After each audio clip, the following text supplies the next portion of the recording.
คุณทุกคนครับคุณเป็นคนทำให้เด็กๆพวกนี้ชายขึ้นมาได้ครับขอบคุณนะครับสุดๆสุดคือชื่อวงมันยาวเนาะชื่อวง Because of You ชายแต่วันนี้ทุกคนทำให้ชื่อวงนี้มันมีความหมายขึ้นมาภูมิใจแทนทุกๆคนแล้วก็ภูมิใจในตัวน้องๆมากๆค่ะรู้สึกดีใจแทนมากๆกับภาพที่พวกเขาได้เห็นจากบนเวทีซึ่งผมรู้สึกว่าน่าจะสวยกว่าบนสแตนแห่งนี้อีกก็ congratulations on your debut นะคะ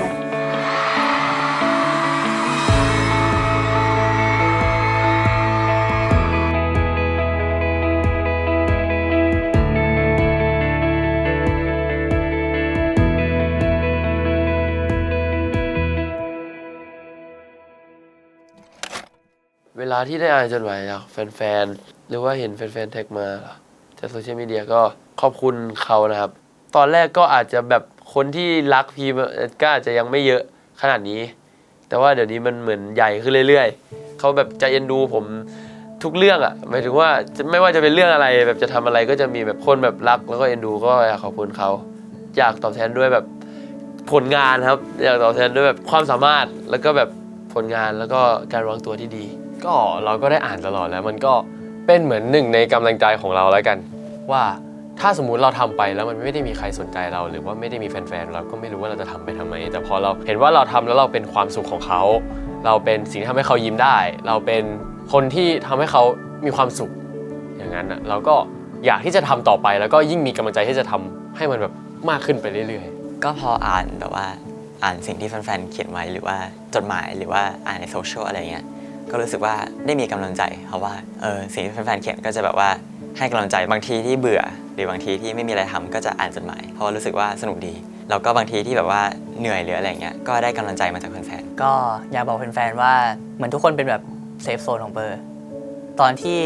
เปอร์เหงาหรือว่าตอนที่แบบเปอร์ไม่มีใครคุยด้วยอะไรเงี้ยเปอร์ก็จะเข้าไปอ่านแท็กแฟนๆที่แฟนๆแท็กมาเหมือนช่วยเป็นเพื่อนเราอะเหมือนทุกคน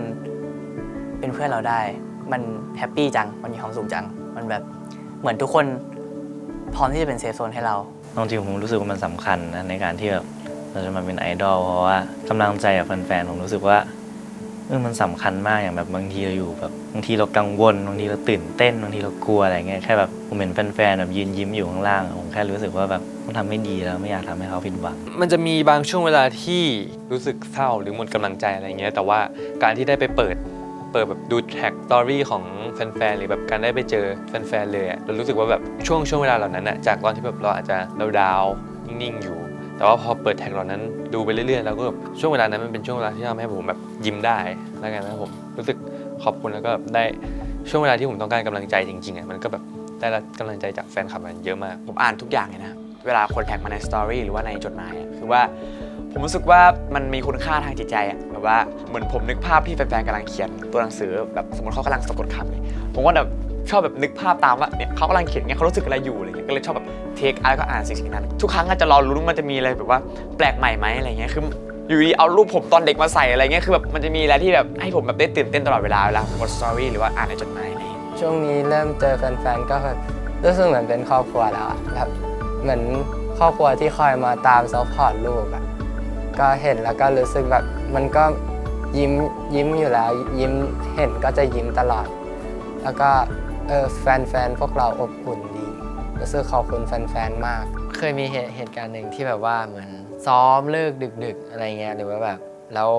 คือฮาร์ดแล้วก็อยู่คนเดียวด้วยเหนื่อยๆแล้วก็เศร้าๆนิดนึงอะไรเงี้ยแล้วก็ฮาร์ดก็เลยแบบเหมือนเล่น IG แล้วก็แบบไปดูแบบ IG Story ที่แบบแฟนคลับแท็กมาแล้วฮาร์ดก็นั่งอ่านไปเรื่อยๆแล้วก็แบบจำได้ว่าวันนั้นร้องไห้แบบไม่รู้แบบรู้สึกเราเป็นใครก็ไม่รู้อะไรเงี้ยทำไมแบบถึงแบบรักเราขนาดนี้แล้วก็แบบถึงแบบมันทำให้ฮาร์ดรู้สึกว่าแบบยังแบบมีคนอยู่ข้างๆฮาร์ดอะไรเงี้ยก็แบบรู้สึกขอบคุณมากๆที่แบบเป็นหนึ่งในกำลังใจในการขับเคลื่อนชีวิตของฮาร์ดก็ขอบคุณแล้วกันที่เหมือนแบบคอยเอ็นดูคอยเห็นผมคอยแบบว่ามอบความรักให้อะไรหลายอย่างมากับผมก็รู้สึกว่าตัวเองก็โตขึ้นมากับพี่ๆเพื่อนๆน้องๆตั้งแต่แบบสมัยแบบเป็นนักแสดงตัวเล็กๆอะไรเงี้ยตอนนี้ผมก็โตขึ้นมาเป็นไอดอล แมวเหมียวแล้วฮะครับก็พร้อมจะแบบว่ามอบความสุขให้กับทุกคนไปเรื่อยๆแล้วก็สัญญาว่าจะเป็นศิลปินที่ดีครับ จริงๆเวลาเห็นตอนแบบในโซเชียลอะไรเงี้ยก็ appreciate เขาเหมือนกันนะแบบแฟนอาร์ตอะไรเงี้ยแล้วก็แบบคอยดูอยู่ตลอดแบบคนที่คอยเขียนชมเราแบบชมมาร์คหรือว่าชมบัสอะไรเงี้ยมันก็เห็นตลอดแบบคอยส่องอยู่ตลอดส่องบทแบบส่องแบบมาร์คไม่โทรส่องมาร์คแบบมาร์คสระอาอะไรเงี้ยก็เตือนกาลันเราเรือกาลันก็ส่องอะไรแต่รู้สึกว่าก็เห็นหมดแล้วก็แบบก็ขอบคุณกับทุกๆอย่างที่เขาทำให้เรามันเป็นสิ่งที่แปลกเหมือนกันนะเพราะว่าพอผมอยู่บนสเตจเราก็ได้รับฟีดแบ็กที่มันเป็นแบบไลฟ์ตรงหน้าพวกเราณตอนนั้นเลยไม่ว่าจะเป็นเสียงกรี๊ดหรือเขาตะโกนขึ้นมาว่าอลันเก่งมากอะไรอย่างนี้พวกเราก็รู้สึกฟูลฟิลกันมากๆแต่พอเรามาหาอ่านฟีดแบ็กจากโซเชียลมีเดียทั้งหลายมันก็เป็นอีกฟีลลิ่งหนึ่งที่เหมือนเป็น power bank ที่ชาร์จพวกเราตลอดวันให้เราผ่านมันไปได้ผมรู้สึกว่าทุกๆคนอยากจะทำให้คนที่เรารักมีความสุขอยู่แล้วไม่ว่าด้วยวิธีอะไรก็ตามซึ่งถ้าเราทำสิ่งนี้แล้วเขามีความสุขผมก็จะเต็มที่กับมันวันนี้นะครับผมเราจะมาอ่านจดหมายของแฟนคลับกันนะครับซึ่งเมื่อก่อนช่วงมิชชั่นในรายการอ่ะคือมันจะใส่กล่องนี้แหละคือแฟนคลับเวลาเรามาเจอเราในมิชชั่นอ่ะเขาจะใส่กล่องมาแต่ว่าพอมาถึงเราอ่ะเราจะได้รับแบบว่าออกมาจากกล่องแล้วก็ใส่ถุงมาแล้วแต่นี่เป็นครั้งที่เราได้มาแบบเปิดกับเองกับมือสติ๊กเกอร์แต่ละอันเนี่ยบนหน้ากล่องเนี่ยคือเป็นแฟนคลับแปะเองหมดเลยนะซึ่งบางอันเนี่ยผมยังไม่รู้เลยว่าแบบว่ารูปนี้เอามาจากไหนเด็กๆตอนผมเนี่ยผมก็จะดึงไปแปะบ้างพูดเล่นผมจะแอบขโมยไปนะฮะเร็วนี้เรามาเปิดกล่องกันเลยดีกว่าว่าเป็นยังไงนะครับแฟนคลับมันแบบประเดิมออเดอร์ก่อนนะฮะเดี๋ยวกลับไปอ่านต่อไม่ต้องห่วงไทยเรามีโอกาสเจอกันที่มออ้าววัยรุ่นมอกรนี่นะเธอมีเสน่ห์มากจริงแต่เธอก็มีความสามารถด้วยยินดีกับความสำเร็จในครั้งนี้และเราอยากเห็นเธอพัฒนาไปเรื่อยๆ I am so proud of you ปึ๊บยินดีกับความสำเร็จอีกก้าวหนึ่งด้วยนะครับเราภูมิใจในตัวน้องไทยมากอยู่ตลอดเวลาน้องไทยเก่งมากขอบคุณที่สละเวลาตัวเองเพื่อเส้นทางนี้พี่น้องชาว KU นี่เราชาวมอกด้วยกันจะคอยซัพพอร์ตน้องไทยอยู่ตรงนี้ขอให้อยู่ในเส้นทางนี้ต่อไปน้องไทยจะดังระเบิดเลยโอ้โหระเบิดเลยขอให้เป็นคนรู้จักของคนไทยทั้งประเทศและโลกนี้การเติบโตต่อจากนี้ขอให้ไม่ทำให้น้องไทยเจ็บปวดนะไทยก็อยากให้น้องไทยเข้ามาเป็นเรื่องราวรอในชีวิตของเรานะไปไหนมาไหนก็ขอให้มีแต่คนรักและเอ็นดูจากคนที่จะไม่ยอมให้มันล้วงกระเป๋านอกจากน้องไทยคือเหมือนว่าเปย์หรือเปล่าไม่รู้เหมือนกันนะครับพี่น้องชาวKUคนนี้อยู่คณะอะไรนะครับผมแทบเดานะจากการเขาเรียกว่าอะไรสุนทรียศาสตร์ทางด้านภาษาไทยแล้วนะอยู่คณะอักษรนะขอบคุณที่พีมไม่เคยหยุดพยายามนะแต่ถ้าเหนื่อยเมื่อไหร่ก็อย่าลืมพักผ่อนด้วยไม่ว่าพีมหันมามองเมื่อไหร่เราจะคอยอยู่ตรงนี้และซัพพอร์ตพีมบนเส้นทางที่พีมเลือกเสมอนะสุดท้ายนี้อยากขอบคุณพีมมากๆที่คอยมาอัปเดตชีวิตของตัวเองทั้งรูปหรือคลิปให้แฟนคลับหายคิดถึงเสมอทุกการมาของพีมมันมีความหมายมากๆเลยนะพีมเป็นความสุขและเป็นกำลังใจให้กับเราได้เสมอเลยรักพีมนะเวลาที่ผมอ่านจดหมายแฟนคลับอยากร้องไห้ทุกครั้งเพราะคือเหมือนแบบคือเขารักผมไงผมเป็นกำลังใจให้เขา Congratulations for debut showcase to Hopper ตั้งแต่วันแรกที่มีได้รู้จักเปอร์เป็นเด็กที่น่ารักน่าเอ็นดูมากตกหลุมรักตั้งแต่แรกเห็นเลย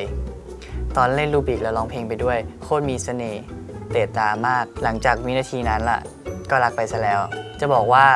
เสียงเปอร์เป็นเสียงที่เอกลักษณ์มากเสียงหวานนุ่มเหมือนน้ำผึ้งเดือน 5หลับตาฟังแล้วยังรู้เลยว่าเปอร์หลังจบ The Star Idol เปอร์เข้ามาในรายการ789ซึ่งเรื่องเต้นเปอร์ไม่ถนัดเลยแต่เปอร์กล้าที่จะลองเอาตัวเองมาในสิ่งที่ตัวเองไม่ถนัดแล้วพอเปอร์ได้ลองทำมันเปอร์ทำได้แล้วก็ทำได้ดีมากๆแล้วพัฒนามาอยู่เรื่อยๆจนบอดี้แกนกลางลำตัวเริ่มแข็งแรงลายเต้นต่างๆก็ชัดขึ้นมีจะบอกว่าหนูเก่งมากนะที่พยายามพาตัวเองมาถึงจุดนี้ได้ภูมิใจในตัวเปอร์ที่สุดจนถึงจะใกล้วันเดบิวต์แล้วภูมิใจในตัวเองเยอะๆชมตัวเองเยอะๆด้วยนะเพราะเปอร์เก่งจริงๆหลังจากนี้เส้นทางศิลปินของเปอร์มีขอให้ราบรื่นทุกอย่างไม่ทำอะไรติดขัดเป้าหมาย World Tour ขอให้สำเร็จนะครับมีจะคอยซัพพอร์ตอยู่ข้างหลังและเพื่อนๆในวงบัส forever คือเรียกว่าไงดีแสดงว่าเท่าที่เพื่อนอ่านมาคือพี่เขาตามเพื่อนตั้งแต่ตอน The Star Idol นะครับก็อยากจะขอบคุณมากๆนะครับที่ตามเพื่อนขอบคุณมากครับทูจินวุกบัสโอเคมาทุกคนเราจะอ่านนะครับทูจินวุกบัส เขาอ่านมาเป็นภาษาเขาเขียนมาเป็นภาษาอังกฤษ I know you did your best I actually knows it and I always thankน้องจินบุ๊ก for bringing my smile back when I see your smile your existence is my present as always นะขนาดนั้นเลย congrats หัวใจเขาบอกว่ารอยยิ้มของจินอะแบบทำให้เขาได้ยิ้มอะแล้วเขาบอกว่าตอนจินยิ้มเขาจะได้ยิ้มแล้วก็เขาบอกว่า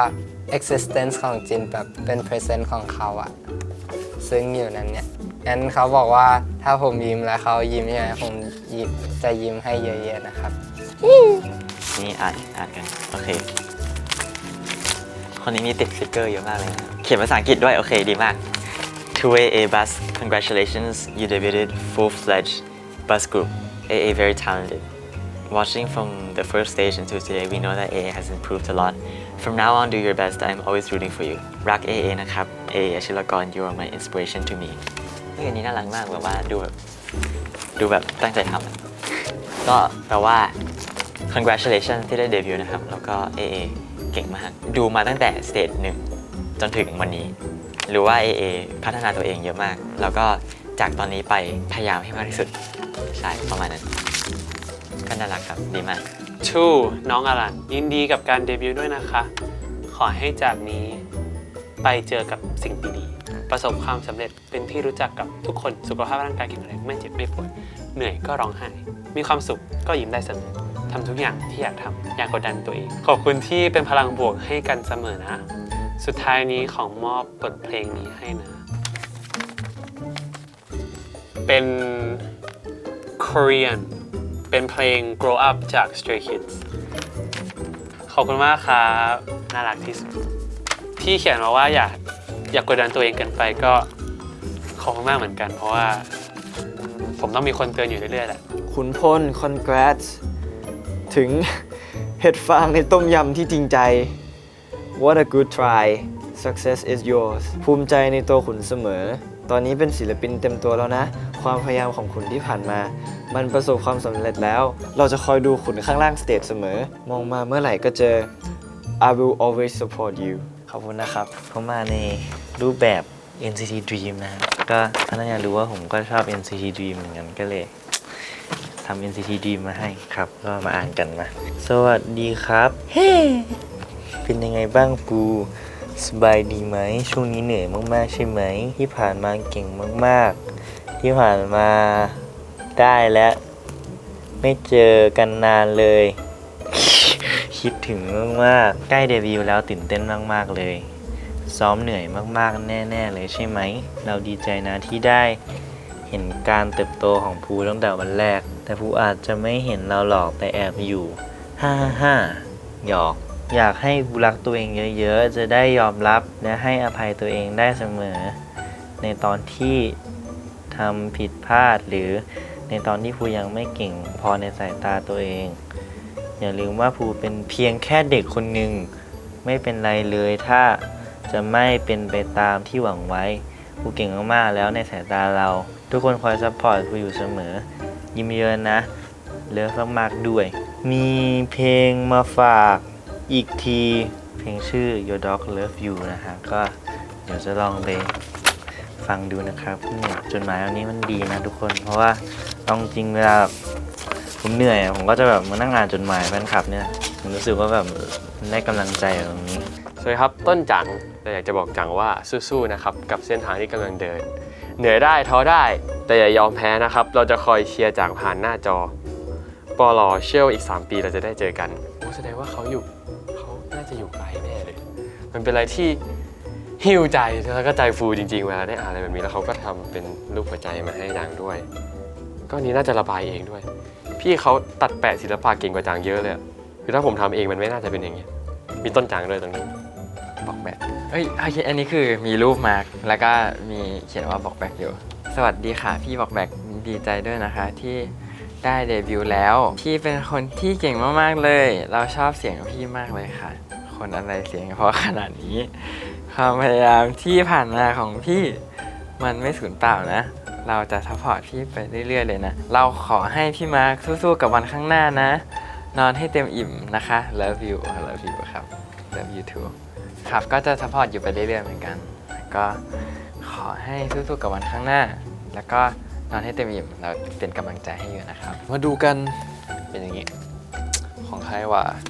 มีดอกไม้ติดอยู่โอ้โหอันนี้คือภาพอ๋ออุ้ยแล้วก็ในนี้มันเปิดได้ด้วยอันนี้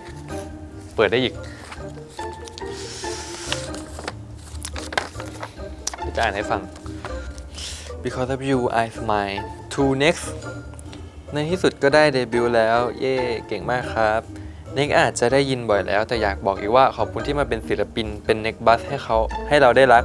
การมีอยู่ของเน็กมันทำให้ทุกๆวันของเราดีขึ้นจริงๆขอบคุณที่ในวันที่เราเหนื่อยเราท้อเราต้องการกำลังใจก็จะมีเน็กเป็นหนึ่งในกำลังใจของเราเสมอเลย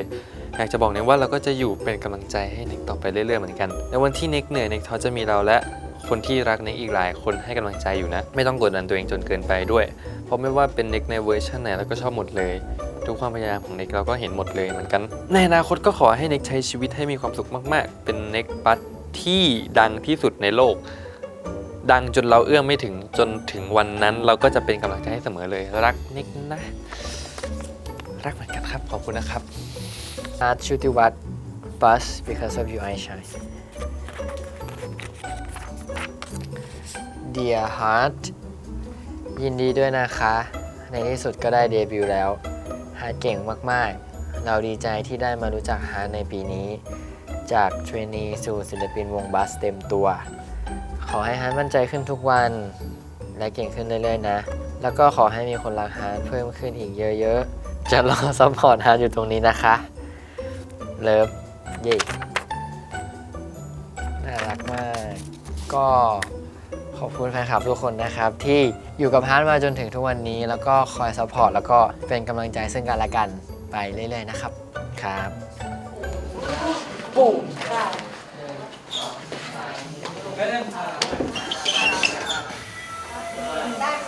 ความยากของการมี 12 คนก็คือมี 12 คนนั่นแหละครับมันเยอะ 12 คนมันเยอะมากคือถ้าสมมุติจำนวนคนน้อยอะท่อนเพลงที่ได้ก็เยอะหรือว่าความเข้าใจกันหรือว่าการเถียงกันอะไรเงี้ยมันก็คงน้อยกว่านี้การทำงานนะพอยิ่งคนมันเยอะมันก็จะยิ่งมากความถ้าง่ายๆคือยิ่งคนเยอะยิ่งมากความแต่ว่าเรียกมาซ้อมครั้งหนึ่งคือต้องเรียกทั้ง12 คนมาหรือว่าการเก็บลายเราก็ต้องเก็บลายแต่ละคน12 ครั้งซึ่งมันก็จะยากตรงนี้นิดนึงแล้วก็12 คนก็จะมีคนหลากหลายแบบยากมากและแต่ละคนก็ไม่ได้มีความถนัดเหมือนกันมีความแบบมันเลยต้องแบบเฉียงอย่างนี้นิดนึงเพราะถ้าอย่างเงี้ยมันเหมือนเพื่อนมันเลยต้องแบบมันอาจจะไม่เหมือนเพื่อนนิดนึงมันจะรู้สึกโอเป็นอัพออกมา yes โอเคพี่คอปเขา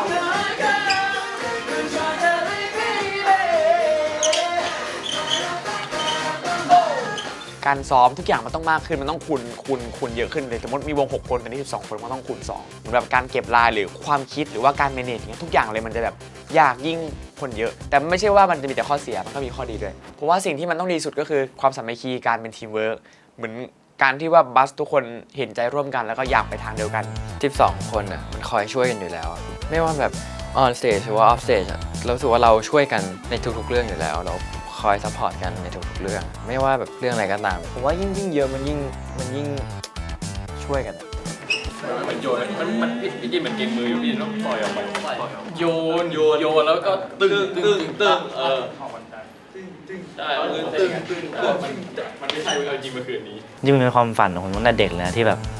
ผมยังมีพี่น้อง11 คนนะว่าผมอยากทำทีมฟุตบอลจนมาวันนี้แบบ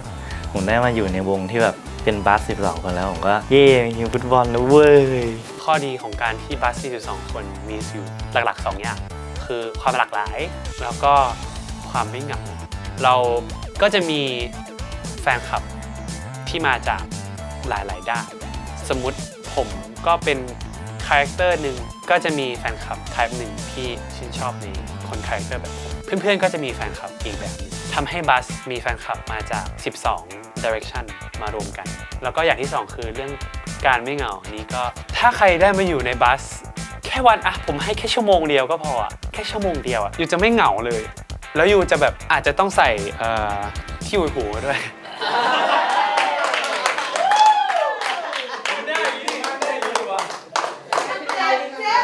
3 นาทีแล้วเดี๋ยวมาเต้นต่อ เฮ้ยยาดมหาย ได้ไหมโชว์ได้ไหมยาดมครับ Hachu in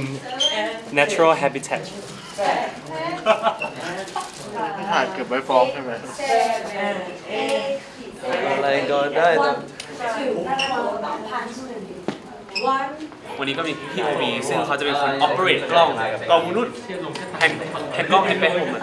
กล้องนู่น ได้อยู่แต่อันนี้แสงดีโอเค รู้สึกว่าในปา12 คนอ่ะขาดใครไม่ได้ เพราะว่าเหมือนทุกคนมีฟังก์ชันของตัวเอง แล้วก็มีคาแรคเตอร์ของตัวเองที่ไม่เหมือนกัน ไม่รู้มีใครรู้ไหมเราคิดท่าบูมกันว่า BUS BUS BUS but is 12 7, 8, 9, BUS, BUS, BUS, but is 12! เปิ้ลไม่รู้ว่าในมุมคนอื่นเป็นยังไงนะด้านการทำงานแต่ว่าสำหรับเปิ้ลรู้สึกว่ามันดีขึ้นกว่าตอนในรายการมากๆเราเป็นระบบระเบียบกันมากขึ้น หลังจากที่เราได้คุยเปิดใจกันไป แต่ว่าเป็นโมเมนต์แบบว่าบางทีก็ที่มีปัญหาอะไรกัน หรือว่ามีอะไรบางอย่างที่เราต้องคุยกันเราก็จะมีการเปิดใจ ซึ่งรู้สึกว่าเป็นสิ่งที่ดี เพราะว่าเป็นการเคลียร์ปัญหาหรือว่าเป็นการแบบว่าเคลียร์สมองหรือว่าการแบบว่าเซต mindset ใหม่ว่าต้องทำยังไงต่อไป ซึ่งเป็นสิ่งที่เวิร์กมากเพราะว่าทุกครั้งที่เราเปิดใจเสร็จหรือว่าทุกครั้งที่เราสามารถเคลียร์อะไรได้เสร็จรู้สึกว่าบรรยากาศการซ้อมหรือว่าการทำงานด้วยกันมันจะดีขึ้นทันทีเลยก็วันหนึ่งก่อนประกาศผลเดบิวต์พวกเรา12 คนก็มีการเปิดใจกันโยเงียบใหญ่ โดยการพี่ทีมงานให้ทั้ง24เทรนนีมาพูดถึงเพื่อน3 คนใครก็ได้ใน24 คนอยู่ในห้องคนเดียวแล้วก็มีกล้องตั้งไว้อยู่แบบว่าให้พูดความรู้สึกของตัวเองกับคนนั้นอะไรก็ได้แล้วก็วันหนึ่งก่อนประกาศผลเดบิวต์พี่ๆก็เอาคลิปพวกนี้มาเปิดให้12 คนสุดท้ายดูกันเพื่อให้เปิดใจกันแล้วก็เพื่อให้เข้าใจกันมากขึ้นพี่จินมิชชั่น3อ่ะที่ทำงานด้วยกันอ่ะเปิ้ลก็สนิทกับพี่จินมากแล้วก็เหมือนเปิ้ลชอบแกล้งพี่จินอ่ะช่วงนั้นคือแบบเปิ้ลแกล้งพี่จินบ่อยมากๆบางทีเปิ้ลเล่นกับพี่จินเยอะเกินจนเปิ้ลลืมว่าแบบพี่จินก็เป็นพี่คนหนึ่งเหมือนกันที่ก็ต้องให้เกียรติพี่จินเหมือนกันตั้งแต่เปิ้ลแซวพี่จินวันนั้นมาจนถึงวันเนี้ยก็ยังรู้สึกว่าเปิ้ลกับพี่จินก็ยังไม่เหมือนตอนสมัยแบบมิชชั่น3อ่ะแต่ยังรักพี่จินมากๆเหมือนเดิมพี่จินเป็นพี่ที่เปิ้ลแบบรักมากๆก็ไปคุยพี่จินก็บอกว่าพี่จินก็ยังเหมือนเดิมก็รักเปิ้ลเหมือนเดิมแต่แค่ไม่รู้ว่าแค่รู้สึกว่าแบบมีบางอย่างที่มันไม่เหมือนเดิมเฉยขอโทษพี่จินที่แบบเปิ้ลชอบแต่เยอะเกินแบบอาจจะทำให้พี่จินแบบรู้สึกไม่ดีก็ขอโทษมากๆครับพี่จินจบละสรังฮีโอ้ย สรังฮี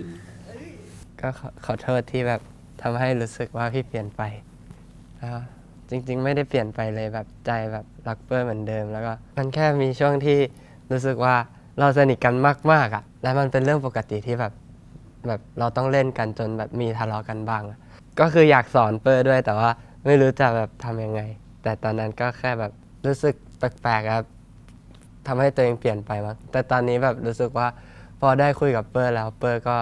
แบบกลับมาเป็นแบบตัวเองในเวอร์ชันแบบที่เป็นเหมือนแต่ก่อนแล้วอะแล้วซึ่งผมก็ชอบมากครับเดี๋ยวพี่จะเป็นเหมือนเดิมแบบงอแงกับเพื่อนแหละเพื่ออยากให้พี่จินงอแงกับเพื่อนนะเดี๋ยวเพื่อนก็จะแบบระวังคำพูดมากกว่านี้ได้ครับน้องพี่จินอาจจะตกใจรู้สึกว่าพี่จินเป็นเซฟโซนของ AA แต่ว่าก่อนหน้านั้นเราก็ไม่เคยเจอกันเนาะแต่ว่าเราก็แบบว่ามาสนิทกันครั้งแรกจริงๆก็คือตอนกลุ่ม7ที่เราไปซ้อมกันที่ The Street อะไรเงี้ยซึ่งช่วงนั้นก็เราก็รู้สึกว่าพี่จินเป็นแบบว่าเป็นคนหนึ่งที่รู้สึกผูกพันในช่วงนั้นเราอาจจะไม่ได้สนิทกันที่สุดแต่ก็รู้สึกว่ามาถึงทุกวันนี้ก็ยังรู้สึกว่าพี่จินเป็นเซฟโซนแล้วก็จริงๆเราตั้งแต่กลุ่ม7มาจนถึงมิชชั่นเนี้ยก็ยังไม่เคยทำงานกับพี่จินเลยเนาะ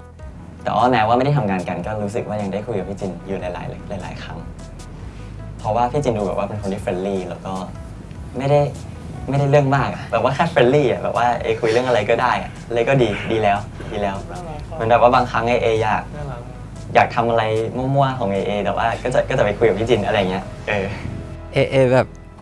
จริงๆแบบรู้สึกว่าช่วงกลุ่ม7ที่อยู่ด้วยกันช่วงที่เรายังไม่ได้เข้าบ้านและไปซ้อมที่ The Street มินิไซด์ผมกับ AA แบบจะมาถึงเร็วแล้วก็ชวน AA กินข้าวด้วยกันตลอดและช่วงนั้นก็สนิทกับ AA อยู่รู้สึกว่าจากกลุ่ม7ก็ได้คุยกับ AA เยอะอยู่ ตอนเข้าบ้านตั้งแต่แรกๆอ่ะคนรอบข้างจินจะชอบพูดว่าเอเงียบมากแบบไม่คุยกับใครเลยแบบเงียบมากอ่ะซึ่งตอนนั้นจินไม่คิดเหมือนคนอื่นเลยเพราะว่ารู้สึกว่าก็เงียบแหละแต่ว่ากับตอนนั้นรู้สึกว่ากับจินอ่ะแบบมาคุยด้วยบ่อยอยู่แบบมีอะไรก็คุยด้วยเยอะอยู่อ่ะแบบเจอหน้าก็คือคุยกันตลอดอ่ะจริงตอนดูคลิปก็ตกใจจริงอ่ะเพราะว่าไม่คิดว่าจะพูดถึงพี่ขนาดนั้นนะครับเขินเลย กล้า ก่อนกันทีเร็ว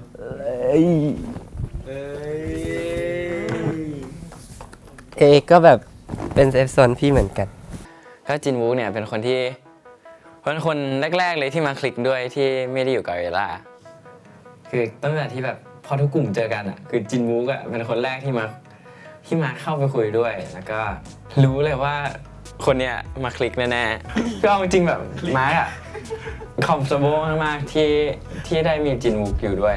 คือจินวูเป็นเด็กที่น่ารักมากๆแล้วก็เข้ากับคนง่าย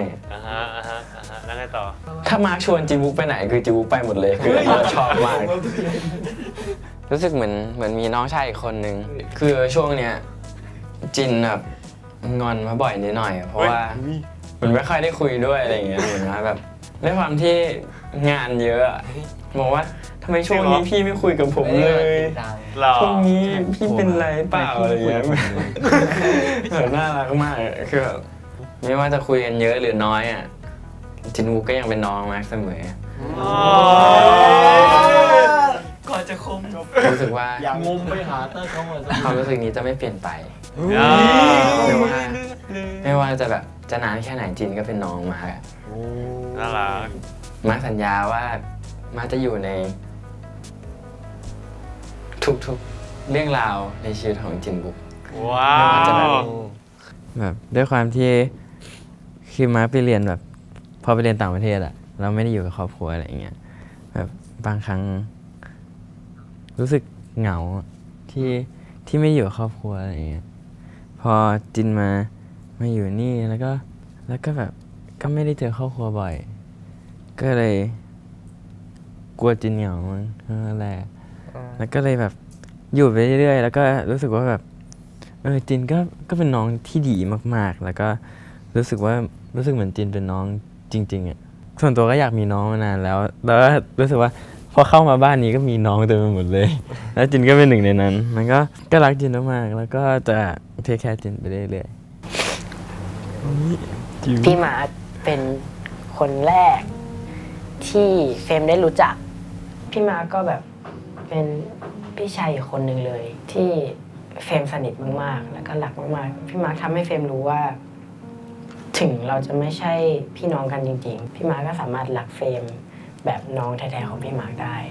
ขับรถไปรับเฟรมได้พาเฟรมไปกินข้าวได้ถึงตอนที่เราซ้อมกันในกอริลล่ามันก็จะมีช่วงที่ผมกับพี่มาร์คไม่ค่อยเข้าใจกันแหละแต่สุดท้ายแบบอะไรที่พี่มาร์คผิดหรือเฟรมผิดเราก็แบบต่างคนต่างยอมรับแล้วก็ต่างมาขอโทษทำให้เราเข้าใจกันมากขึ้นพอได้เข้ามาในบ้าน789ก็ได้มีการทำมิชชั่นต่างๆทำให้ผมกับพี่มาร์คไม่ได้อยู่ด้วยกันเลยพี่มาร์คมักจะทักมาบ่อยๆว่าคิดถึงจิ๋วนะแต่บางทีพี่มาร์คก็จะแบบชวนเฟรมไปเที่ยวช่วงนั้นเฟรมก็แบบไม่ค่อยได้สนิทกับพี่มาร์คเท่าไหร่แล้วก็แบบ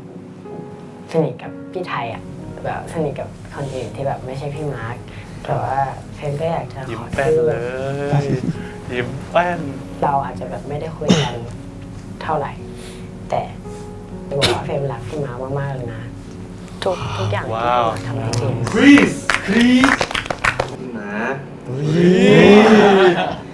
พี่มาร์คเป็นคนแรกที่รู้จักในกอริลล่าพี่มาร์คเป็นคนที่แบบเหมือนแบบมาเข้าหาผมก่อนใช่ไหมเพราะว่าเหมือนตอนนั้นที่พูดไปที่บอกไปก็คือตัวเองเป็นคนขี้อายแล้วไม่กล้าเข้าหาไม่มูกับโน้นแบบวันแรกที่แบบผมถูกย้ายทีมมากอริลล่าก็รู้สึกว่าพี่มาแบบก็เข้าหาผมก่อนเลยทำให้แบบผมรู้สึกสบายใจมั้งแล้วก็จริงๆก็รู้สึกว่าพี่มาก็เป็นพี่ชายคนหนึ่งเหมือนกันจริงๆตอนเข้ามากอริลล่าก็ยังแทบจะร้องเพลงยังไม่ค่อยได้เลยแบบแต่แบบพอได้มาเจอพี่ที่แบบ ร้องเพลงโคตรโหดแบบThe White Kiss แล้วแบบพี่ก็แบบสอนผมมาเรื่อยๆก็รู้สึกว่าอยากพูดขอบคุณกับพี่มาที่แบบแนะนำอะไรหลายอย่างแล้วก็ขอบคุณที่แบบเป็นเซฟโซนให้ตลอดแล้วก็ขอบคุณที่เคยสอนอะไรหลายๆเรื่องแล้วก็รู้สึกว่าพี่มาก็เป็นคนที่แบบอบอุ่นมากๆอีกคนหนึ่งบางครั้งแบบผมอาจจะขี้บ่นแล้วก็เยอะไปหน่อยแต่ว่าจริงๆผมก็เป็นห่วงพี่มาทุกเรื่องก็ขอให้ในอนาคตเรามีโอกาสได้ทำงานด้วยกันแล้วก็อยากสนิทกับพี่นักอย่างนี้ไปตลอดเลยเพราะว่ารู้สึกว่ามันก็ยังมีอะไรหลายอย่างที่เราก็ยังไม่ได้ทำด้วยกันแล้วก็จะเรียนรู้วิธีการร้องเพลงจากพี่มาไปเรื่อยๆจนแบบวันหนึ่งแบบผมอาจจะได้แบทเทิลกับพี่ก็ได้นะส่วนใหญ่ก็ยกย่องพี่มากแล้วก็เป็นคนเก่งมากๆครับ ภูทัชชัยเนาะ เฮ้ย ก็ภูอะเป็นคนอีกคนหนึ่งเหมือนกันที่รู้สึกว่าคลิกกันแน่ คือภูกับจินวูอะเป็นคนที่ไม่ว่ามาร์กจะไปไหนอะก็คือชวนไปได้หมดเลยคือรู้สึกว่า ไปเล่นๆ โอ้มาร์กกับภูมีความชอบคล้ายๆกันมั้งรู้สึกว่าภูเป็นคนที่ตลกอะแต่ว่านั่นนิ่งมากๆเลยก็คือเวลาภูทำอะไรก็คือแบบเวลาภูทำอะไรตลกอะภูจะไม่รู้ว่าตัวเองตลกอะแต่มันตลกมากอะก็คือแบบเวลาแบบอยู่กับภูแล้วก็คือหัวเราะทุกวันภูก็เหมือนน้องชายมาคนหนึ่งเหมือนกันแล้วก็รู้สึกว่าการที่ได้ดูภูแบบโตขึ้นอะเราก็แฮปปี้เหมือนกันอะไรเงี้ยแล้วก็ตอนภูแฮปปี้มาก็แฮปปี้อะไรเงี้ยตอนที่ภูเศร้ามาก็เศร้าเหมือนกันก็เลยไม่อยากให้ภูแบบเศร้าอยากขอบคุณเวลา1 ปีนิดๆที่ใช้ร่วมกันกับภูมากๆรู้สึกว่ามีหลายเรื่องราวเลยที่มันจะกลับไปนึกถึงแล้วก็มันเป็นเรื่องราวที่แบบจะทำให้มาแบบมีความสุขได้ในวันข้างหน้า ภูทัชชัยเป็นคนที่ผมเจอคนแรกที่ผมเข้ามาออดิชั่นคือเขานั่งเล่นเกมอยู่ เขาเป็นหนึ่งในสมาชิกของกอริลลาด้วยคือตอนแรกผมก็มีทรงแหละคือหมายถึงว่าเขาก็แบบทำตัวทรงๆกับผมเหมือนกันเก๊กๆใส่ผมเหมือนกันเราได้มาอยู่ทีมเดียวกันก็คือกอริลลาได้มาโชว์เคสด้วยกันแล้วเหมือนแบบมันมีความซิงค์กันบางอย่างที่ทำให้รู้สึกว่าแบบอยากสนิทกันว่ะอะไรฮะพิมพ์ว่าพิมพ์ทำภูแบบเปลี่ยนไปได้อะคือหมายถึงว่าปกติเขาจะเป็นคนเงียบๆผมรู้สึกว่าเป็นคนเงียบที่ดื้อแต่ผมสามารถทำให้เขาเป็นคนที่พูดมากแล้วก็ดูเป็นคนดื้อได้ก็อยากบอกว่าภูหรือพี่ภูเนี่ยอยากบอกว่าถ้าเดบิวต์ด้วยกันก็ต้องทำงานด้วยกันแล้วก็คือเราจะเป็นคนที่เอาจริงๆเราสนิทกันแต่ว่าเรื่องจริงๆจังๆแบบจริงใจกันเราไม่ค่อยกล้าพูดกันขนาดนั้นเราไม่ค่อยกล้ามองตากันขนาดนั้นแต่ว่าเหมือนผมก็พยายามนะผมก็พยายามทำให้ผมเข้าไปอยู่ในใจหรือว่าเข้าไปอยู่ในส่วนลึกของภูได้จริงๆก็เปิดใจกันมาเรื่อยๆแล้วก็กำลังเปิดใจกันอยู่เรื่อยๆทำให้แบบเรารับกันและกันได้แบบอย่างเต็มที่โดยที่แบบเราสนิทกันจากจิตใจจริงๆก็พี่ภูจริงๆเราเป็นเทรนนีคนแรกที่รู้จักเลยเนาะก็รู้สึกว่าพอเป็นคนแรกที่ได้รู้จักเราเป็นคนที่เราอยู่ด้วยกันมานานที่สุดมันก็แบบว่ามีความสนิทอะไรบางอย่างแบบว่าความที่เรารู้จักกันจริงๆแบบว่าเราอาจจะไม่ได้เป็น2 คนที่สนิทกันที่สุดแต่รู้สึกว่าพอเป็นเรื่องจริงจังพี่ภูเป็นคนที่คุยกับเรารู้เรื่องเหมือนเป็นพี่น้องกันมิชชั่น 5ที่อยู่กลุ่มคิวด้วยกันซึ่งตอนนั้นแบบว่าก็งงเหมือนกันนะเพราะพี่ภูก็คือเปลี่ยนไปเยอะมากตั้งแต่วันแรกที่เจอกันแล้วก็ตั้งแต่ตอนเทรนด้วยกันก็ตกใจนิดนึงแต่ว่าก็ดีรู้สึกว่ามันก็เปลี่ยนไปในทางที่ดีนะแล้วก็มิชชั่นนั้นเราก็โดนเซฟ3 คนเนาะซึ่งเป็น พี่รันแล้วก็พี่ภูเราก็ได้มาอยู่ด้วยกันในมิชชั่นสุดท้ายมิชชั่นนี้ตอนนี้ก็ดีเราก็อยากเดทกับพี่ภูรู้สึกว่ามันจะดีมากถ้าแบบว่าเราอยู่ด้วยกันมาตั้งแต่แรกแล้วสุดท้ายเราได้เดทด้วยกันเพราะว่าเราจะได้อยู่ด้วยกันไปนานๆ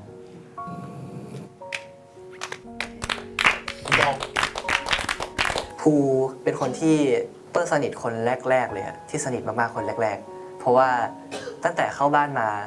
เปิ้ลก็ได้นอนห้องเดียวกับภูแล้วก็ได้ทำกิจกรรมกับภูเยอะมากๆก็เลยรู้สึกว่าสนิทกับภูมากๆมากๆเหมือนกันภูเป็นคนที่แบบภายนอกจะดูแบบแข็งกระด้างแต่ว่าจริงๆเราเป็นคนที่อ่อนโยน แบบในภายในคือเหมือนภูจะมีความกิ๊กบางอย่างที่แบบที่ทำเป็นเหมือนว่าตัวเองไม่อ่อนโยนอะแต่ว่าจริงๆแล้วตัวเองเป็นคนที่อ่อนโยนมากๆเปิ้ลอยากดีกับภูมากๆแต่ว่าเปิ้ลไม่รู้ว่าภูจะอยากดีกับเปิ้ลเปล่าเพราะว่าไม่รู้คือเราก็ไม่ค่อยได้ทำงานด้วยกันบ่อยเราก็อยู่ในพาร์ทการแบบใช้ชีวิตเป็นเพื่อนกันมากกว่าคือตอนนี้นอนกับภูจนแบบเปิ้ลนอนคนเดียวไม่ได้แล้วอะคือถ้าเปิ้ลนอนเตียงอยู่คนเดียวเปิ้ลเหงามากอะอยากจะแบบเป็นเพื่อนกันไปอย่างนี้ตลอดเพราะว่าก็กลัวว่าถ้าสมมติไม่ได้เดบิวต์ด้วยกันกลัวว่าแบบเราอาจจะไม่สนิทกันเหมือนเดิมอะไรเงี้ยเพราะว่าภูเป็นเพื่อนที่เปิ้ลไม่อยากห่างเหินกับภูแล้วกันอยากเดบิวต์ด้วย Love you bro ภูเป็นคนที่เอาจริงๆอยู่กับภูมานานมากนานแบบนานมากๆแทบจะแบบนานที่สุดในบรรดาเพื่อนเลยมั้งเราทั้งคู่ต่างมาผ่านยุคสมัยแบบแต่ละยุคของ 7-8-9 มามากมายเลยแหละเยอะมากๆตั้งแต่แบบยังไม่รู้ว่ามันจะมี survival ด้วยซ้ำตรงนั้นภูแรกๆก็ไม่รู้จะคุยอะไรกับภูเพราะไม่รู้ว่าภูเป็นคนยังไงขนาดนั้นเพราะแบบภูก็มาครั้งแรกก็ลุกนิ่งๆเงียบๆเลยอะไรเงี้ยในขณะเดียวกันเราก็เป็นคนที่นิ่งๆเงียบๆแต่ก็พยายามพูดพยายามเลยแหละแต่ก็ยังแบบรู้สึกว่าอุ้ยมันน้องเขาเงียบจังอะไรเงี้ยแต่พอได้อยู่ด้วยกันเรื่อยๆอ่ะรู้สึกว่าภูไม่ใช่คนเงียบว่ะภูเป็นคนแบบพูดมากพูดเยอะมากเลยทำไมมันพูดเยอะได้ขนาดนี้วะอะไรเงี้ยเพราะเราไม่เคยเห็นภูในพาร์ทแบบพูดเยอะขนาดนี้มาก่อน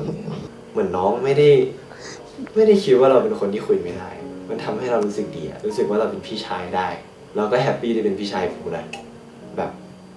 มีอะไรคุยกันได้พูดมาถึงตรงเนี้ยเราอยากให้กำลังใจภูถึงแม้ว่าภูจะเครียดอะไรอยู่หรือภูจะกังวลอะไรอยู่ภูคิดว่าตัวเองทำไม่ได้หรือแบบภูยังไม่เก่งอะไรเรารู้สึกว่าตั้งแต่วันแรกที่เราอยู่กับภูจนถึงตอนเนี้ยเราเห็นว่าภูเก่งขึ้นเยอะมากเลยด้วยเราอยากให้กำลังใจภูนะไม่ว่าจะเครียดอะไรอยู่ไม่ว่าจะกังวลอะไรอยู่ไม่ว่าจะคิดว่าทำไม่ได้ขอให้รู้ว่ามึงทำได้ไว้ภูจริงๆจริงๆเมื่อก่อนผมก็คิดแล้วแบบบางทีแบบผมว่าไม่กล้าเข้าหาพี่ขนาดนั้นเพราะว่าก็เหมือนที่พี่พูดแล้วก็ตอนจริงก็ไม่รู้จะเข้าหาพี่ยังไงช่วงแรกๆเพราะว่าจริงๆผมก็รู้สึกว่าพี่ก็มีความปิดๆนิดนึงแต่ว่าเหมือนแบบพอช่วงเข้าบ้านผมก็แบบ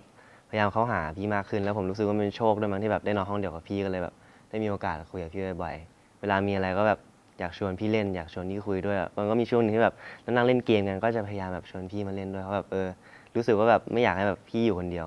เยอะไงอยากให้แบบพี่แบบมาเข้ามาเล่นกับพวกผมบ้างมันจะได้แบบสนิทกันมากขึ้นอะไรอย่างนี้ก็พอเข้าบ้านก็รู้สึกว่าก็พี่ขุนก็เปิดให้ผมมากขึ้นแล้วก็ได้คุยกับพี่มากขึ้นก็ดีครับขุนพลเป็นเพื่อนคนหนึ่งที่เราแบบรู้สึกตั้งแต่วันแรกแล้วว่าแบบอยากจะสนิทด้วยอยากจะแบบเป็นเพื่อนกับคนนี้เพราะว่าเหมือนแบบตั้งแต่วันแรกที่เราเข้ามาแล้วแบบเราได้เรียน acting class ด้วยกันถึงแม้ว่าอันนั้นจะเป็นแบบเป็นครั้งก่อนสุดท้ายของพวกยูแล้วแต่นั้นก็แบบเป็น acting class แรกที่ตอนนั้นเรายังไม่รู้จักใครเลยเอาจริงๆตอนนั้นเรายังไม่รู้ว่าขุนแบบเป็นนักแสดงมาก่อนด้วยซ้ำวันนั้นมันก็แบบสัมผัสได้ถึงความที่แบบขุนมีความโตมีความเป็นผู้ใหญ่มีความรับผิดชอบแล้วก็แบบยูมีความเท่ก็เลยแบบอยากจะสนิทกับยูมากๆตั้งแต่วันแรกนะหลังจากที่เรารู้เราก็รู้สึกแบบเกรงๆแล้วก็ไม่รู้จะเข้าหายูยังไงเพราะตอนนั้นแบบมันก็ทำตัวไม่ถูก พอเราได้คุยกันมากขึ้นเราก็รู้จักขุนมากขึ้นแต่ว่าด้วยแบบตอนนั้นยังรู้สึกว่าขุนก็ยังมีกำแพงบางอย่างกับเราอยู่เราเหมือนแบบที่เราแบบไม่สามารถรู้จักตัวตนขุนจริงๆเพราะเหมือนรู้สึกว่าเพราะเหมือนตอนนั้นไม่รู้ว่าแบบยูจริงใจกับเราหรือเปล่ายูอยากจะเป็นเพื่อนเราจริงๆไหมซึ่งความรู้สึกเนี้ยมันก็ยังรู้สึกมาเรื่อยๆจนถึงแบบตอนเข้ารายการเลยพอได้ทำมิชชั่นไปเรื่อยๆแล้วอะเราก็แบบพวกเราก็ผ่านอะไรมาเยอะอะแล้วเราก็รู้สึกดีที่แบบมันมีบางโมเมนต์ที่เราก็เป็นห่วงขุนแล้วเราก็แบบเข้าไปถามว่าแบบยูเป็นยังไงบ้างมิชชั่นนี้แบบเครียดไหมเหนื่อยไหมแบบอยากระบายอะไรให้เราฟังก็ระบายได้นะแล้วพอขุนได้ระบายเรื่องที่แบบขุนเครียดกับเราเนี่ยเราก็รู้สึกแบบแฮปปี้มากๆเขาแบบเหมือนถ้าคนเราอ่ะมันไม่ไว้ใจกันจริงๆมันไม่แบบจริงใจกันจริงๆอ่ะมันก็แบบคงจะไม่เล่าเรื่องพวกนี้ให้ฟังกันหรอกแล้วเราก็แค่แบบรู้สึกทุกครั้งที่ได้คุยกับยูมันได้สนิทกับยูแบบขึ้นไปอีกขั้นหนึ่งอ่ะพอเราได้คุยกันแล้วอ่ะจริงๆเรากับขุนก็แบบไม่ได้ต่างกันขนาดนั้นเลยก็แค่อยากจะบอกขุนว่าแบบไอเข้าใจยูในหลายๆพาร์ทของชีวิตมากๆแล้วก็แบบขอบคุณขุนที่แบบเปิดใจกับเราแล้วก็อยากจะให้มาระบายให้กันตลอดยูจะได้ไม่คิดมากกับสิ่งที่ยูคิดด้วยแล้วก็สุดท้ายก็แบบอยากจะบอกคุณว่าแบบ เราก็รักอยู่มากๆแล้วก็แคร์อยู่มากๆเหมือนกันเขินว่ะ ก็อยู่ด้วยกันไปนานๆนะโบรครับ ขุนพลพอเข้ารายการมาก็เริ่มรู้จักกันมากขึ้นได้คุยกันมากขึ้น แต่ว่าไม่รู้ว่าเพราะอะไรแต่ว่าแบบช่วงแรกๆรู้สึกว่ายังไม่สนิทขนาดนั้นนะไม่ใช่แค่ช่วงแรกๆด้วยแบบยาวมายันแบบมิชชั่น4เลยพอมิชชั่น4ได้ทำงานกับขุนนะช่วงแรกๆก็แบบจะทำงานด้วยกันแล้วจะเป็นยังไงอะไรอย่างเงี้ยเพราะแบบถามตรงๆว่าตอนนั้นอะรู้สึกว่าไม่ได้สนิทกับขุนขนาดนั้นจนเป็นมีวันหนึ่งที่แบบเปิดใจคุยกันตอนนั้นขุนเครียดมากแล้วเราก็เปิดใจคุยกันว่าเป็นอะไรมีอะไรบอกกันตรงๆอะไรกันนะคือหลังจากวันนั้นนะฮะรู้สึกว่าขุนเปิดใจให้ฮาร์ดมากขึ้นรู้สึกว่าเหมือนกำแพงที่แบบมันเคยตั้งโปรเทคตัวเองไว้อะมันแบบมันยอมให้ฮาร์ดเข้าไปในนั้นแล้วอะมันก็เลยรู้สึกว่าสามารถเข้าถึงได้แล้วก็สนิทกับมันมากขึ้นแล้วก็แบบมากขึ้นเรื่อยๆจนแบบมิชชั่น5ก็ได้ทำงานด้วยกันมันก็เลยมามากขึ้นไปเรื่อยๆอะไรอย่างนี้สำหรับขุนคัดว่าสิ่งที่อยากบอกไปก็คือแค่อยากให้มันแบบไว้ใจคนรอบข้างมากขึ้นแบบคือขุนมันแบบค่อนข้างเป็นคนที่แบบเหมือนโปรเทคตัวเองกับความเสียใจประมาณนึงอ่ะก็คือเข้าใจแหละว่ามันแบบกลัวเสียใจได้แต่ว่าแบบลองเปิดใจแบบรับคนใหม่ๆเข้าไปในเซฟโซนของตัวเองมากขึ้นนะคัดว่าแบบมันก็เป็นเพื่อนที่ดีมากๆคนหนึ่งเหมือนกันถ้าแบบมันยอมรับหรือแบบอนุญาตให้ใครเข้ามาในแบบพื้นที่ของมันแล้วอะไรเงี้ยเราเป็นคนแบบไม่ค่อยกล้าเข้าหาคนอื่นด้วยแล้วก็ไม่ค่อยเปิดอะไรอย่างเงี้ยแล้วรู้สึกว่ามันเริ่มเรียนรู้เรื่อยๆแล้วกันแบบพอผ่านไปแบบแต่ละมิชชั่นเลยแล้วก็มันมีหลายเหตุการณ์ทำให้เรารู้สึกว่าบางครั้งเราควรจะแบบยอมรับบางอย่างด้วยไม่ใช่แค่แบบอยู่กับตัวเองหลังจากนี้ก็จะเป็นคนเปิดมากขึ้นแล้วก็นั่นแหละพยายามออกจากเซฟโซนตัวเองด้วยขอบคุณทุกคนอารันด้วยที่แบบว่ามันแบบตอนแรกเหมือนยูจะคิดยังไงไม่รู้กับเราแต่ตอนนี้เราก็นั่นแหละก็เล่าทุกอย่างให้ยูฟังเวลาแบบมีปัญหาอะไรประมาณนี้ความจริงทุกคนด้วยแหละแบบที่แบบเราแบบดูเหมือนจะเงียบๆหรือแบบไม่กล้าเข้าหาอะไรเงี้ยเราเอาจริงก็ความจริงเป็นที่เราแหละที่แบบเราเขาฟีลแบบเขินๆไม่รู้จะทำตัวไงอะไรเงี้ยแต่ถ้าในอนาคตถ้ามีโอกาสเราก็อยากจะเป็นคนที่เดินเข้าไปหาก่อนบ้างคนที่ฮาร์ดอยากพูดด้วยก็คือจักที่ฮาร์ดบอกว่าฮาร์ดเรียนเต้นจากดีแดนมาก่อนก็ฮาร์ดก็เรียนมากับจักครั้งแรกที่ฮาร์ดตัดสินใจสนใจในด้านไอดอลแล้วฮาร์ดไปสมัครเรียนเต้นที่ดีแดนฮาร์ดก็เจอจักฮาร์ดไปฮาร์ดยังแบบแทบจะเต้นอะไรไม่ได้เลยจักก็ยังแบบเป็นน้องที่น่ารักแล้วก็แบบช่วยฮาร์ดมาตลอดตั้งแต่วันที่ฮาร์ดสมัครเรียนเต้นครั้งแรกตั้งแต่วันที่ยังไม่เข้ารายการขอบคุณที่ยังอยู่ด้วยกันแล้วก็หวังว่าจะอยู่ด้วยกันไปแบบอีกนานอะไรอย่างงี้แล้วก็เปิ้ลนั่งขั้นกลางผมคิดว่าคุณนั่งผิดที่ เปิ้ลทำอะไรเปิ้ลทำอะไรเปิ้ลอยู่ทำอะไรเนี่ยตอนเนี้ยเฮ้ยรอก่อนก่อนเข้ามันแบบอีโมชั่นแบบมันเซนซิทีฟอยู่อะแล้วพอเข้าไปพูดเลยมันก็แบบร้องอะก่อนสักทีพี่หาหน่อยไปใหญ่เก่งมากฉันมาทำอะไรโอ้นะ โอเคตั้งแต่เข้ามาวันแรกอ่ะผมไม่เคยคิดจะคุยกับพี่เน็กเลยด้วยซ้ำเพราะตอนแรกผมก็คิดว่าไม่รู้ผมรู้สึกผมไม่ค่อยถูกโฉลกกับพี่เขาเท่าไหร่ตอนแรกนะมันก็แค่แบบความคิดในหัวแบบเล่นๆตอนแรกแต่ว่าหลังจากวันนั้นอ่ะมันเป็นวันที่ถ่ายภาพทั้งหลายผมรู้สึกว่าวันนั้นผมได้คุยกับพี่เน็กเยอะมากเลยแบบแปลกเว้ยเขาก็ดูปกติเนาะไม่เหมือนตอนที่เราไม่รู้จักหรือว่าเขาแค่มีกำแพงกับคนที่เขาไม่รู้จักหรือเปล่าอะไรอย่างนั้นพี่ไม่พูดอะไรตรงๆก่อนอ่ะพี่จะแบบร้อยถึงแบบงานใหญ่ก่อนแล้วค่อยพูดทีเดียวแล้วมันก็จะแบบก็รู้มาตั้งนานแล้วทำไมถึงไม่พูดก่อนอะไรอย่างนั้นผมก็รู้สึกว่าคือบางทีมีอะไรก็คุยกันก่อนได้เลยไม่ต้องไปแบบร้อยทุกคนอยู่แล้วค่อยคุยทีเดียวอ่ะอย่างนั้นอ่ะคือเราก็คุยกันก่อนได้เลยอ่ะแบบหลายเรื่องที่มันควรจะเคลียร์จบไปเลยหรือแบบพี่ไม่พอใจอะไรรู้สึกว่ามันมีปัญหาตรงไหนแบบเขาก็ไม่ได้พูดไงผมก็ไม่รู้ขอบคุณที่ให้ผมรู้จักพี่นะผมรู้สึกว่าผมก็ได้หลายๆอย่างจากพี่แบบทั้งในพาร์ทการทำงานทั้งในพาร์ทอะไรรู้สึกว่ามันก็ต้องตั้งใจขึ้นตรงนี้รู้สึกว่าบางทีมันก็มีประโยชน์ที่พี่เขาบอกจริงบางทีพี่เขาก็แบบมองออกว่าอะไรควรอะไรไม่ควรแล้วก็แบบมองออกว่า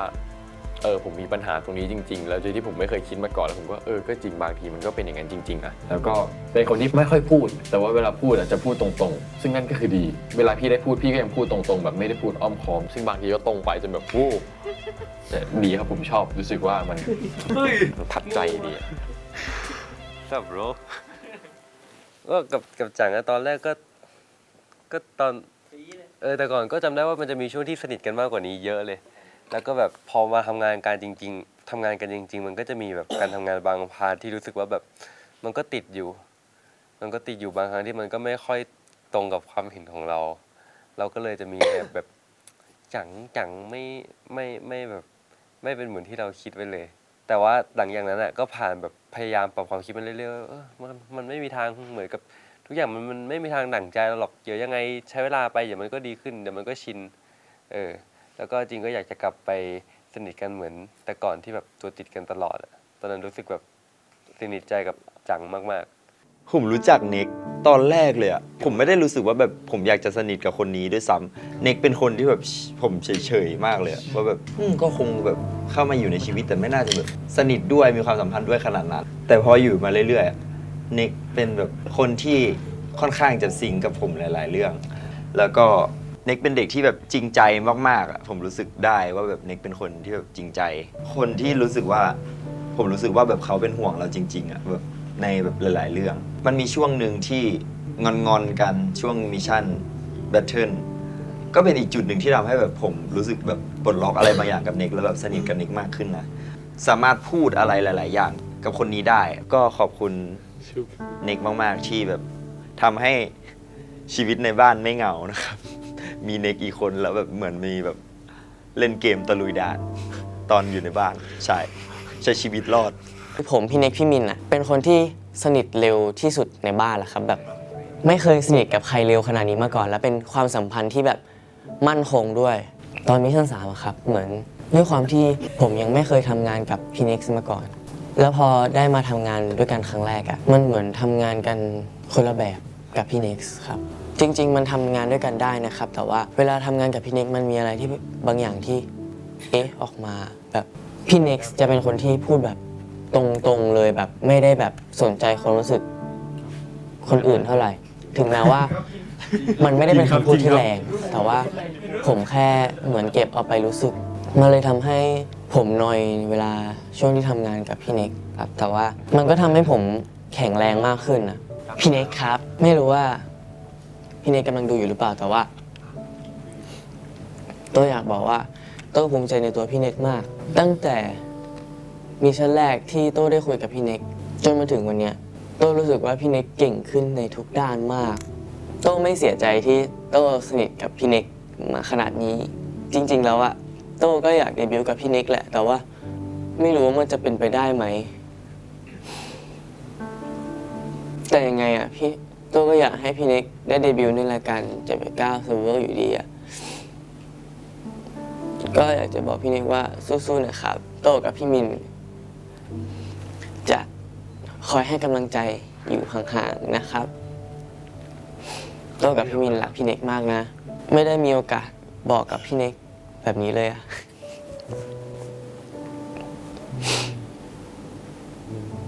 เน็กเป็นคนที่แบบนิสัยดีว่ะ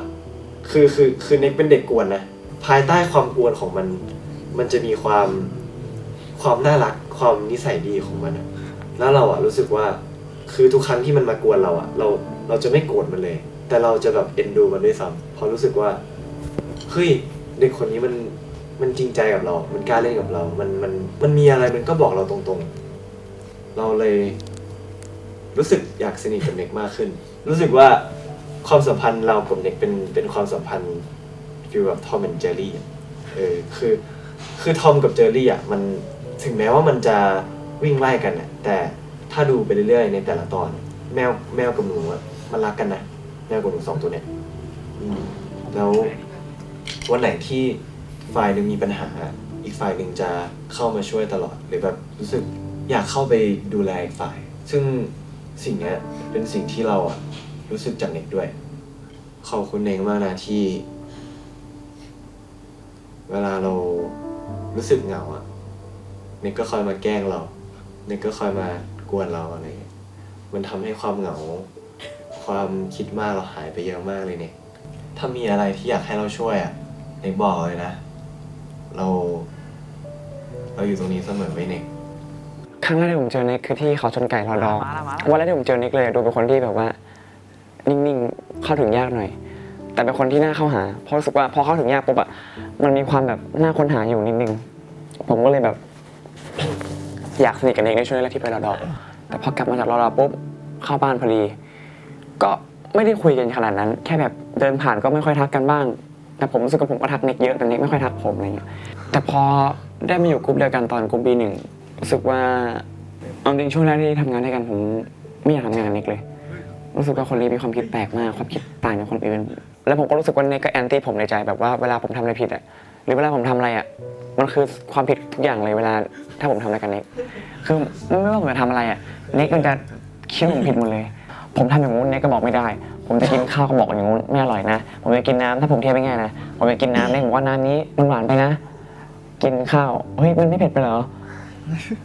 หรือแบบทำอะไรก็ไม่ได้ผิดหมดทุกอย่างร้องเพลงเพี้ยนคือแบบทุกอย่างเลยเดินชนนี่ก็ไม่เป็นรอยนี่คือแบบทุกอย่างคนอื่นทำไม่เป็นไรแต่พอผมทำปุ๊บมันเน็กมันค่อยจะผิดผมเลยแบบว่าแซะผมตลอดอะไรเงี้ยช่วงแรกจริงผมยอมรับว่าผมไม่ชอบเน็กเลยไม่ค่อยอยากอยู่กับเน็กพอจบมิชชั่นB1ปุ๊บ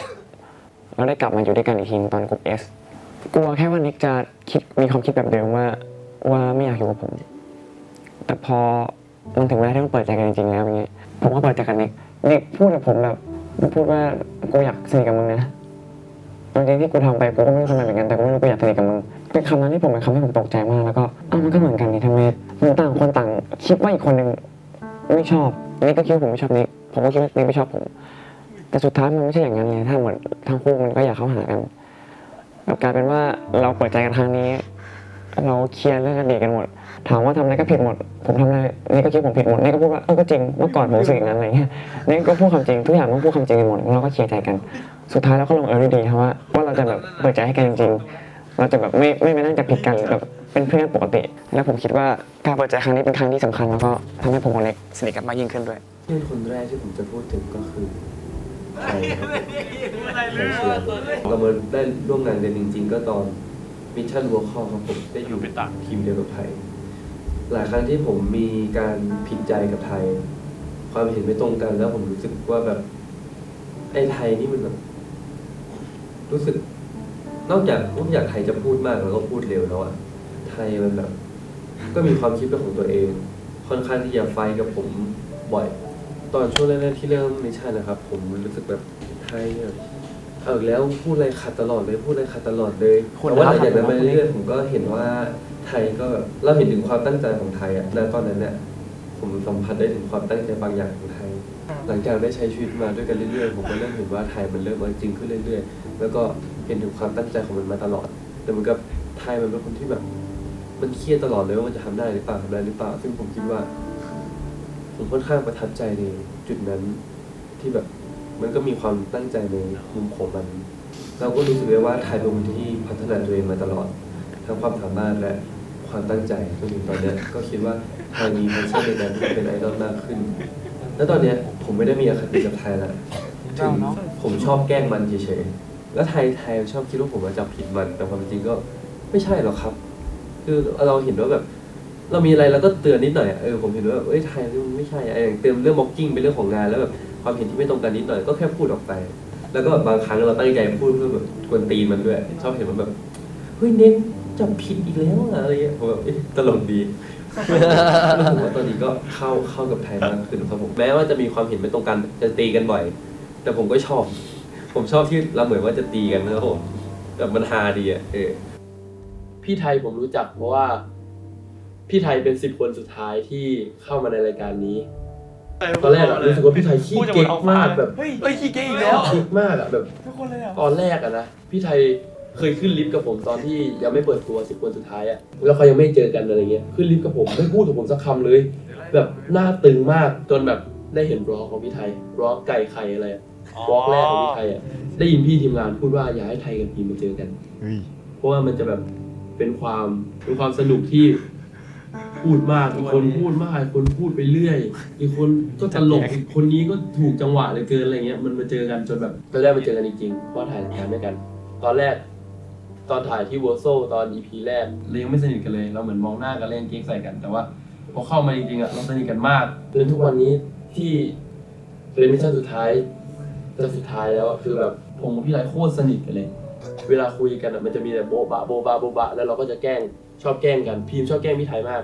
แบบชอบไปบีบแก้มอะไรอย่างนี้แล้วก็ทำให้เราสนิทกันมากแล้วพอได้ทำงานด้วยกันมันยิ่งทำให้แบบเวลาทำงานอ่ะพาร์ทการทำงานเนี่ยเราก็รู้สึกว่าเราซนเหมือนกันอ่ะคือคนที่ซนเหมือนกันจนทำให้ทุกอย่างมันรู้สึกว่าเราพูดเข้ากันเลยกับพี่ไทยแล้วก็รักพี่ไทยอยากบอกว่า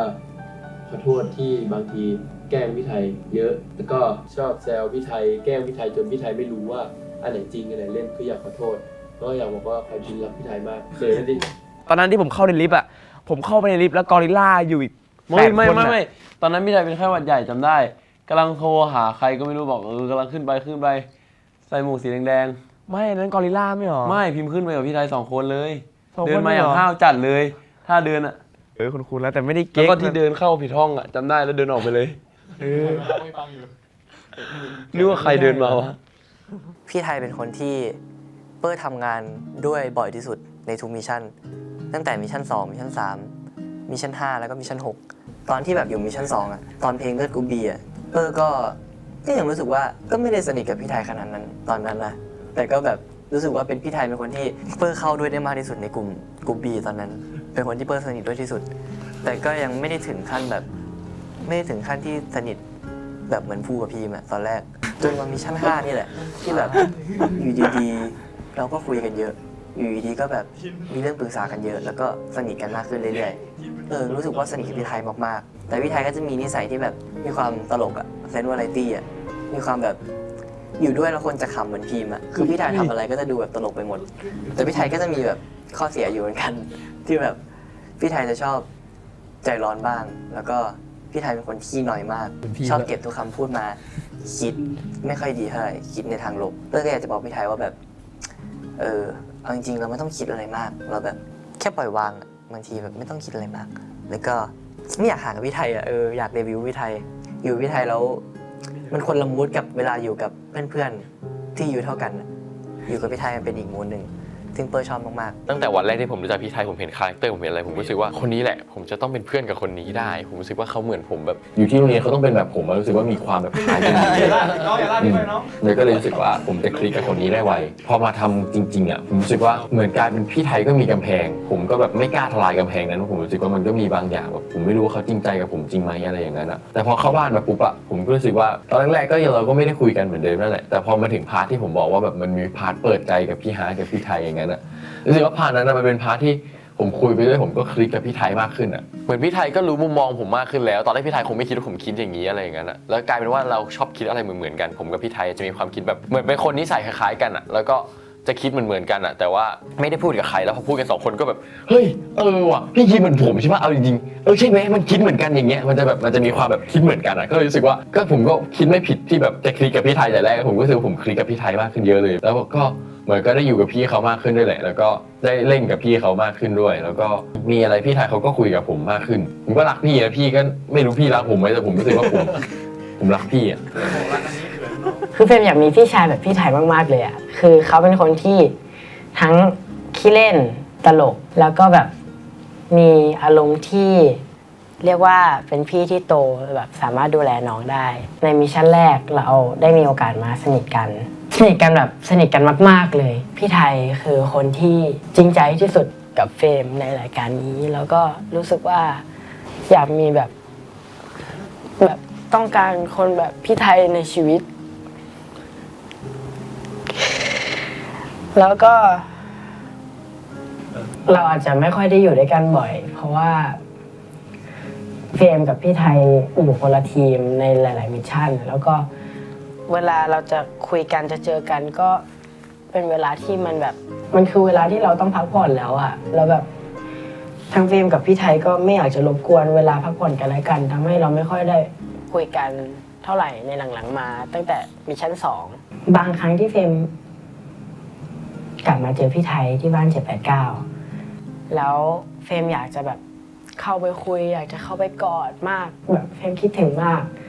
แต่เฟรมเห็นว่าแบบพี่ไทยก็แบบกำลังสนุกกับเพื่อนๆพี่ๆอยู่ซึ่งเฟรมก็รู้ตัวว่าแบบตัวเองไม่ควรเข้าไปยุ่งอ่ะแบบว่ามันอาจจะทำให้ตัวเองดูแบบน่ารำคาญก็เลยแบบ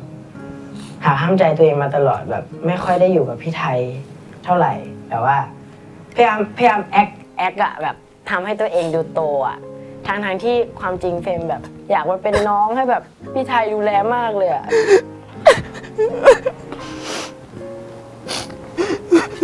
ถึงเราจะแบบไม่ได้อยู่ด้วยกันแล้วหรือว่าพี่จะแยกย้ายแบบไปเติบโตหรือว่าเฟรมเองจะแยกย้ายไปเติบโตแต่อยากให้เราได้อยู่ด้วยกันนะแบบกลับมาหากันก็ได้คือแบบความสัมพันธ์แบบนี้มันไม่ได้มีบ่อยๆอะแล้วเฟรมก็แบบมาคิดว่าถ้าสมมติพี่ไทยได้เดย์ไปแล้วเฟรมไม่ได้เดย์อะความสัมพันธ์เรามันอาจจะแบบห่างเหินไปมากกว่าเดิมอะมันก็เลยเสียใจมากๆก็เลยอยากให้พี่ไทยแบบคิดถึงก็แบบมาหาได้ไม่แบบว่าเฟรมคิดถึงมากๆตั้งแต่แบบว่าตกรอบไปแบบไม่มีวันไหนไม่คิดถึงเลยแบบคิดถึงมากๆแบบ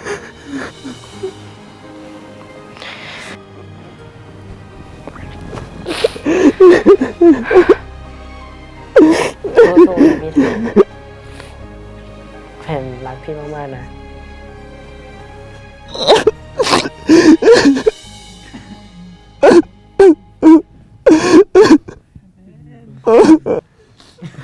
ไม่รู้ว่าแม่กินอย่างนี้ อะไรนะ ไม่รู้ว่าแม่กินอย่างนี้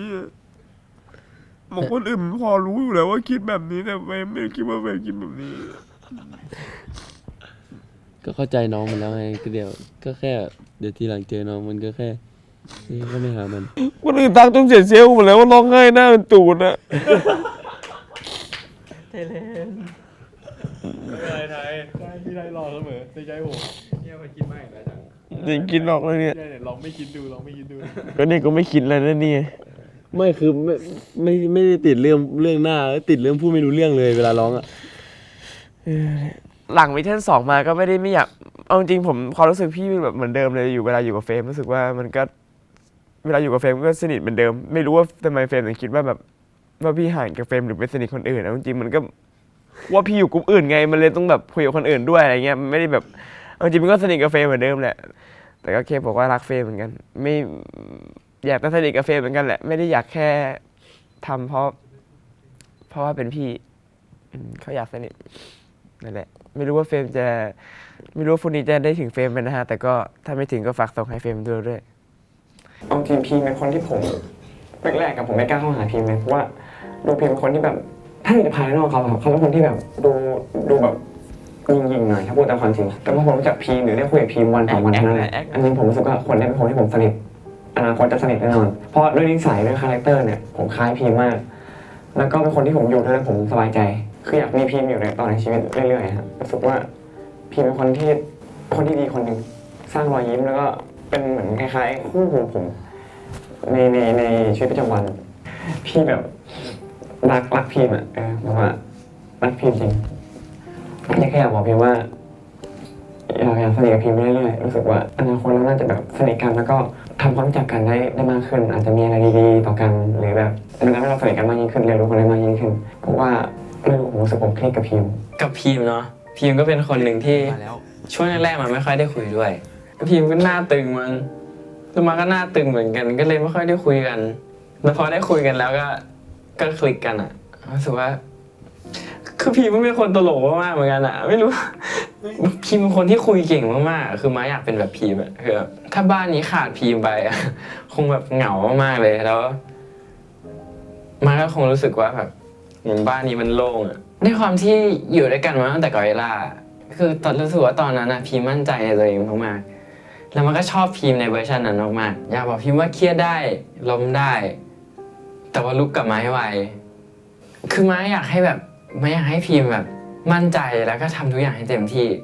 คือไม่อยากให้พีมแบบ มั่นใจมากๆในวันที่พิมพ์เหนื่อยหรือว่า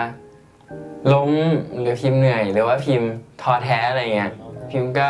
มาหามาร์กได้แล้วก็มาร์กก็จะอยู่ตรงนั้นให้พิมพ์อยู่ตรงนั้นปลอบพิมพ์เหมือนที่พิมพ์ปลอบมาเหมือนกันถ้าวันไหนพิมพ์ไม่มั่นใจในตัวเองก็มาหามาร์กมาคิดว่ามาร์กทำให้พิมพ์มั่นใจในตัวเองได้มาอยากเป็นกำลังใจให้พิมพ์เหมือนที่พิมพ์เป็นกำลังใจให้มาเหมือนกัน พิมพ์สุก็เป็นคนสุดท้ายที่เข้ามาในกอริลลาช่วงนั้นกำลังดังเลยจำได้ TikTok พิมพ์สุช่วงนั้นเปิด TikTok ไปก็ต้องเจอแต่พิมพ์สุจนแบบวันหนึ่งพี่ยงเดินมาบอกว่าแบบเดี๋ยวจะมีคนชื่อพิมพ์สุมาแคสมั้งแล้วเหมือนแบบก่อนหน้านั้นก็เคยบอกพี่ยงมาว่าโอ้ขี้คนเนี้ยขอโทษนะ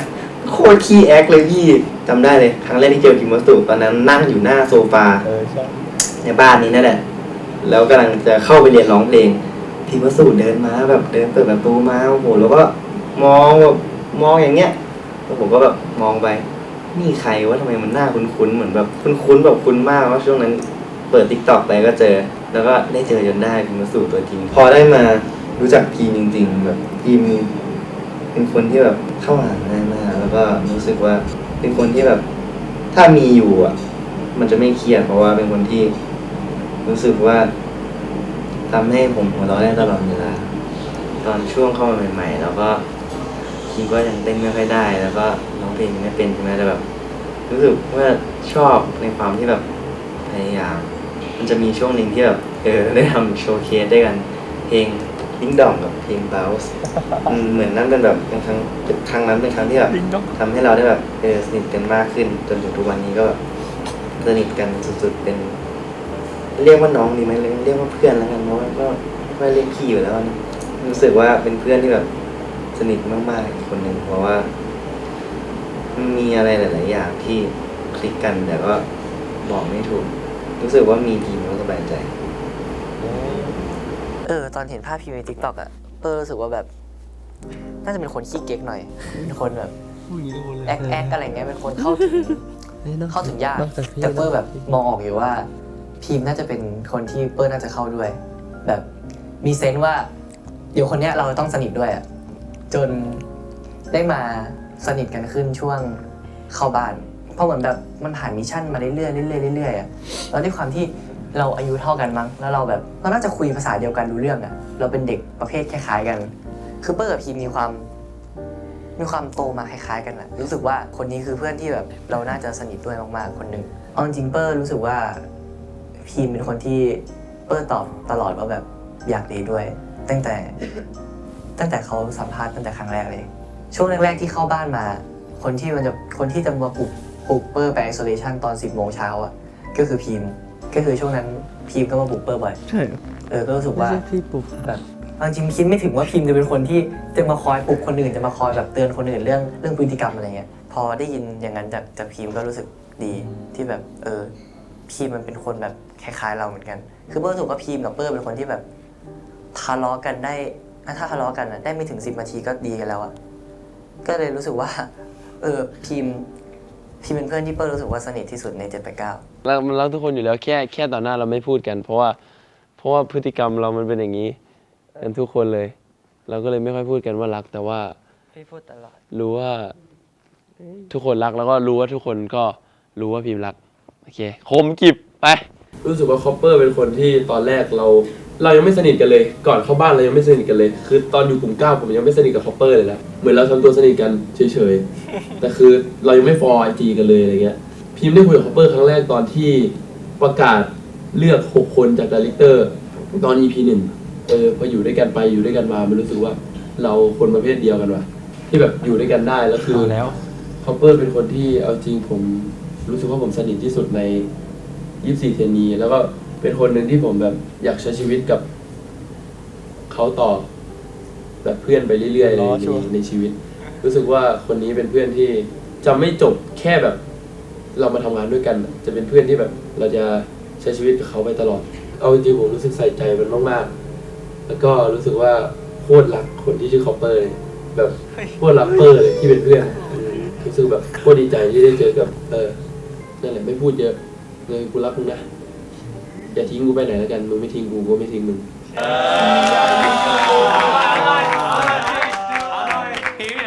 พี่บอกว่ามาก่อนกันหน่อย เขินแล้วตอนนี้ อะไรคอปเปอร์เป็นคนที่เราเพิ่งมารู้จักตอนรายการเริ่ม แล้วก็เป็นคนที่รู้สึกว่าคล้ายพีมเพราะว่าเจอครั้งแรกรู้สึกว่าคนนี้จะขี้แอคแล้วผมรู้สึกว่า ทุกวันนี้ก็ยังขี้แอคอยู่แต่ว่าชินกับความขี้แอคของเปอร์นะ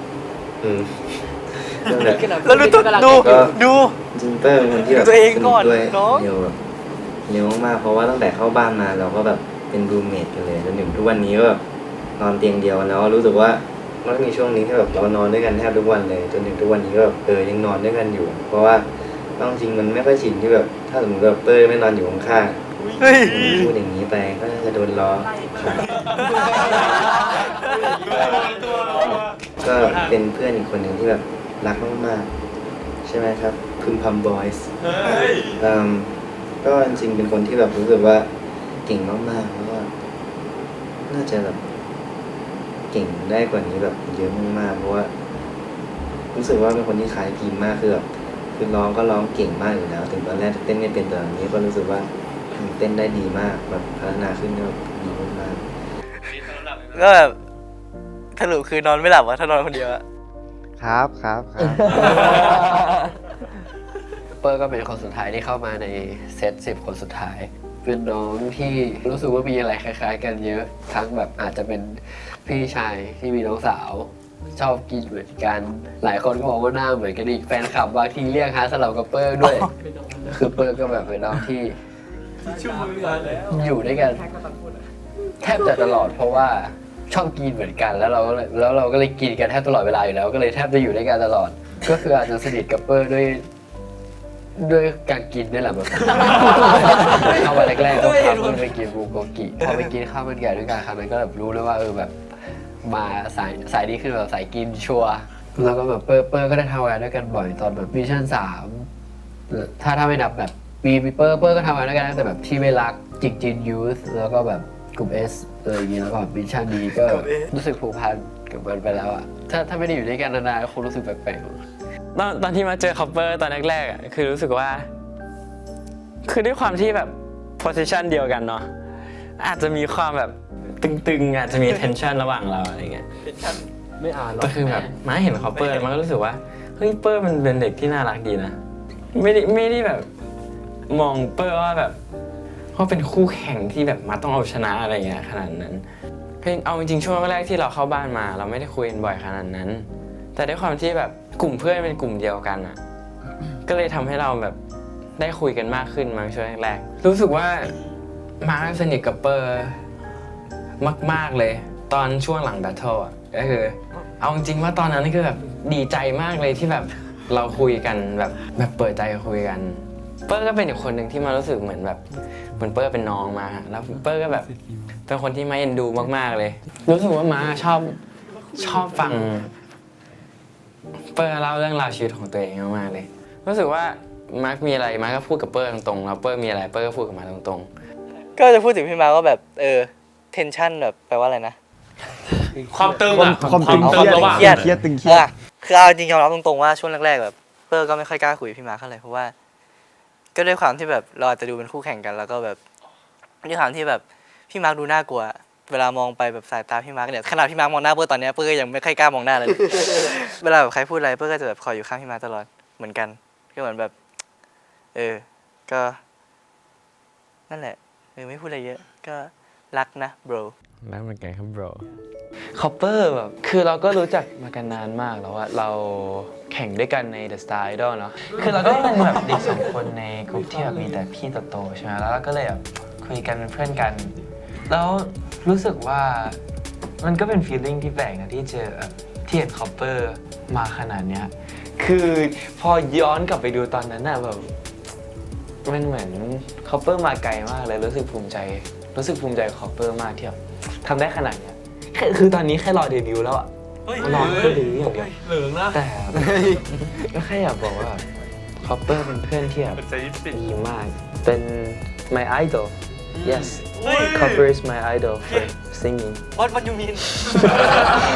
Copper เป็นคนที่แบบผมนับถือเรื่องการร้องเพลงมาก คือก็เป็นคนน่ารักเป็นคนตลกแล้วก็ดีใจมากที่เข้ามาแล้วก็ดีใจที่เป็นเพื่อนกัน บุคคลสำคัญในการใช้ชีวิตก็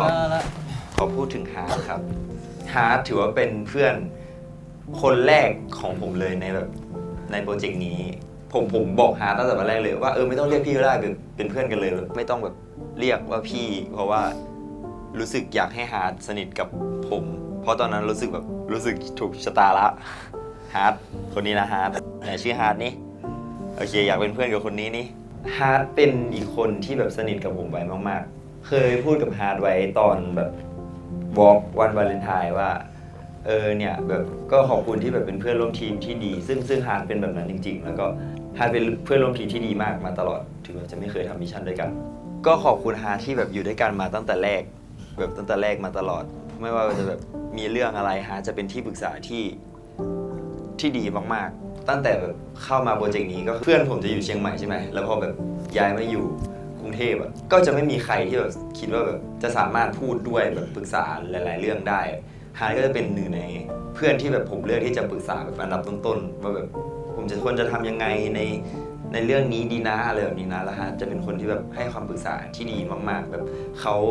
ไม่ใช่แบบแค่ฟังแล้วปล่อยผ่านไปเขาจะแบบอินกับเราในเรื่องที่แบบเราปรึกษาเขาขอบคุณฮาร์ดมากๆที่แบบเป็นเพื่อนที่ดีมาโดยตลอดที่อยากพูดถึงพี่ฮาร์ดเพราะว่าจุดเริ่มต้นหลายๆอย่างคือมันเริ่มมาด้วยกันหมดเลยคือเราไปเรียนเต้นด้วยกันแล้วมันก็เป็นจุดเริ่มต้นแรกแบบเส้นทางนี้ครั้งแรกของผมแล้วกับพี่ฮาร์ดเหมือนกันแล้วก็เป็นวันแรกที่เราเจอกันก็คือวันที่เราเริ่มเส้นทางนี้ครับก็แค่รู้สึกว่ามันพิเศษสำหรับผมคนหนึ่งเพราะเราเห็นแบบทุกการเติบโตมาด้วยกันตั้งแต่วันแรกที่ผมกับพี่ฮาร์ดทั้งร้องไม่ได้แล้วก็เต้นไม่ได้ด้วยซ้ำรู้สึกว่าพี่ฮาร์ดก็เป็นคนที่ไม่รู้สึกว่าผมอยู่ด้วยแล้วผมก็สบายใจในหลายๆครั้งเป็นคนที่เข้าใจคนผมรู้สึกว่าช่วงแรกผมจะห่างๆกับพี่ฮาร์ดแบบเพราะเราไม่ได้ทำงานด้วยกันเลยตั้งแต่แบบหลังจากทีเล็กจบมิชชั่น2มิชชั่น3อะไรก็ไม่ได้ทำงานด้วยกันเลยแต่ก็ยังได้คุยกันตลอดก็อยากจะขอบคุณพี่ฮาร์ดเหมือนกันที่พี่ฮาร์ดแบบพี่ฮาร์ดก็รู้ว่าสมมติเป็นผมอย่างเงี้ยถ้าผมเครียดมันต้องแก้ไขยังไงผมรู้สึกพี่ฮาร์ดเป็นคนเก็ตสิ่งนั้นด้วยเป็นคนเข้าใจคนอันนี้เป็นข้อดีที่แบบผมนับถือพี่ฮาร์ดมากแล้วก็พี่ฮาร์ดเป็นคนเก่งแบบเก่งมากเอาจริงๆคือบางทีก็แอบอิจฉาว่าแบบอะไรมันจะเร็วขนาดนั้นวะแบบเป็นคนหัวไวแล้วก็เรียนรู้แบบเก่งอันนี้ชมแบบรัวๆเลยใช่ครับเฟี้ยวมาก เดี๋ยวเหรอ ดีใจครับที่มีพี่ฮาร์ดเข้ามาในนี้ด้วยแล้วก็ที่รู้จักกับพี่ฮาร์ดครับสำหรับกูขอบคุณมึงมากๆที่แบบว่ามึงไม่มองกูเป็นคนที่เป็นคู่แข่งแล้วถึงแม้ว่ามันต้องแข่งกันจริงๆรู้แหละว่าแบบตอนนั้นฮาร์ดก็แบบอยากสู้เพื่อการแบบสู้เพื่ออยากเป็นเซนเตอร์หรืออะไรก็ตามเราเข้าใจเรารู้สึกว่าเราชอบคนที่มีไฟแล้วมีความมีแรงผลักดันที่อยากจะทำให้ได้เราชอบคนนี้มากเราเห็นจากฮาร์ดแล้วมันยิ่งทำให้เรามั่นใจว่าถ้าในอนาคตถ้าเราได้อยู่ด้วยกันเราจะไม่ห่วงเลยว่าฮาร์ดเป็นคนที่จะค่อยเขวงในการทำสิ่งใดสิ่งหนึ่งเพราะฮาร์ดตั้งใจมากไม่รู้ว่าสุดท้ายผลตัดสินเป็นยังไงแต่อยากจะบอกฮาร์ดว่าขอให้เราแม่งได้เดินไปด้วยกันด้วยรักมึงมากๆว่ะขอบคุณมากที่ทำให้เราอุ่นใจแล้วกันเวลาแบบเครียดหรือแบบอยากจะเล่าอะไรสักอย่างกับมึงกูเล่าได้ทุกอย่างเลยว่ะแล้วกูสบายใจมากเวลาอยู่กับมึง พี่อาร์ตเอาจริงจนมาถึงมิชชั่นที่3แล้วได้อยู่ด้วยกันคือกลุ่ม X ครั้งนั้นเป็นครั้งที่ผมรู้สึกว่าผมสนิทกับพี่ฮาร์ดมากแล้วผมก็เปิดใจให้พี่ฮาร์ด 100% และผมก็คิดว่าพี่ฮาร์ดก็เปิดใจ 100% ให้ผมเหมือนกันแต่พอเป็นมิชชั่น4ปุ๊บมิชชั่นแบทเทิลนะฮะผมรู้สึกว่าพี่ฮาร์ดเปลี่ยนไปยังไงไม่รู้ด้วยความที่เมื่อก่อนพี่ฮาร์ดเป็นคนไม่มั่นใจในตัวเองมากๆแล้วพอมิชชั่น4พี่ฮาร์ดเป็นคนมั่นใจในตัวเองมากขึ้นมันเป็นเรื่องที่ดีครับมั่นใจในตัวเองมากขึ้นรู้สึกพี่ฮาร์ดไม่เหมือนเดิมไม่อยากให้พี่ฮาร์ดเปลี่ยนไปคืออยากให้พี่ฮาร์ดเป็นคนเดิมพี่ฮาร์ดก็บอกว่าตัวเองไม่ได้เปลี่ยนไปนะตัวเองไม่รู้สึกเปลี่ยนอะไรแต่ผมเข้าใจครับเพราะว่าคนเราถ้าเราเปลี่ยนไปคนที่รู้คือไม่ใช่ตัวเราคนที่รู้คือคนรอบนอกเพราะว่าตัวเราจะไม่รู้ว่าตัวเองเปลี่ยนไปยังไงเพราะเราอยู่กับตัวเองมานานแล้วก็เราก็บอกพี่ฮาร์ดแล้วคุยกับพี่ฮาร์ดไป เอาจริงที่ผมบอกพี่ฮาร์ดเป็นเพราะผมรักพี่ฮาร์ดว่าเป็นเพราะผมแคร์พี่ฮาร์ดอยากสนิทกับพี่ฮาร์ดคือสิ่งที่ผมพูดสิ่งที่ผมทำเพราะว่าผมอยากให้พี่ฮาร์ดกลับมาเป็นเหมือนเดิมรู้สึกว่าเวลาเล่นกับพี่ฮาร์ดแล้วความสนุกนั้นมันหายไปอยากให้ความสนุกนั้นมันกลับมาตอนมิชชั่น 3ผมกล้ากอดพี่ฮาร์ดผมกล้าทำทุกอย่างเลยแต่พอมันเป็นมิชชั่นกลุ่ม S เนี่ยกลับกลายเป็นว่าผมไม่กล้ากอดพี่ฮาร์ดไม่รู้ทำไมเหมือนกันแค่การกอดรู้สึกว่าที่ผมบอกพี่ฮาร์ดไปจริงๆมันไม่ใช่พี่ฮาร์ดต้องไปคิดไว้เพราะว่าไม่รู้เหมือนกันตอนนั้นอาจจะเป็นเพราะพวกเราเห็นพี่ฮาร์ดเวอร์ชันหนึ่งมั้งจริงมิชชั่น3พอมิชชั่น3เราก็อยู่ด้วยกันด้วยไง3คนแล้วก็พี่ฮาร์ดเป็น4แล้วพอมามิชชั่น S เนี่ยพี่ฮาร์ดก็แบบอยู่ด้วยกันอีกเหมือนเดิมแต่ด้วยแบบพอพี่ฮาร์ดต้องเป็นคนนำอะไรเงี้ยจริงมันอาจจะไม่ใช่ที่พี่ฮาร์ดอาจจะเป็นที่พวกเราแม่งพวกเราแค่แบบไม่เข้าใจกันแต่พอเราคุยกันจริงๆมันก็แบบโอเคใช่ไหมไม่บอกว่ามิชชั่น3ก่อนมิชชั่น4ไม่ก่อนมามิชชั่น6ก่อน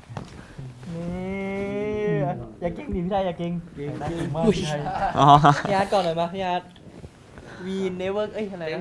วีเนเวอร์วอล์กอโลน วิ่งขอของก่อนด้วยได้ไหมอ่ะเฮ้ยอะไรไม่พอใจหรอเฮ้ยกอดด้วยได้ไหมไปกอดนะไปกอดไหม คนเลย เซ็กชั่นผู้ใหญ่บ้านก่อนเป็นผู้ใหญ่บ้าน คุยบ้างคุยกับนัน ตั้งแต่เราเป็น มันกอดด้วยดิ เด็กน้อยมาด้วยกัน อยู่ด้วยหมูน่ากินมากขอโทษถ้าแบบไม่รู้ตัวว่าแบบมันเป็นอย่างนั้นนะ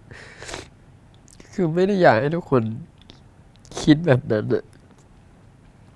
ก็แบบก็ขอบคุณแหละแล้วก็ดีแล้วที่แบบเตือนแล้วก็จะแบบไม่ทำให้ทุกคนรู้สึกอย่างนั้นอีกแล้วก็ขอบคุณแล้วกันที่แบบยังแบบนึกถึงกันอะไรเงี้ยก็แบบกูแบบรักพวกมึงทุกคนอยู่แล้วอะไม่ใช่แค่คนที่แบบพูดถึงเฉยๆแต่ทุกคนที่ตรงนี้ด้วยแล้วก็แบบ24ด้วยนั่นแหละที่แบบมีอะไรก็นึกถึงกันอะไรเงี้ยก็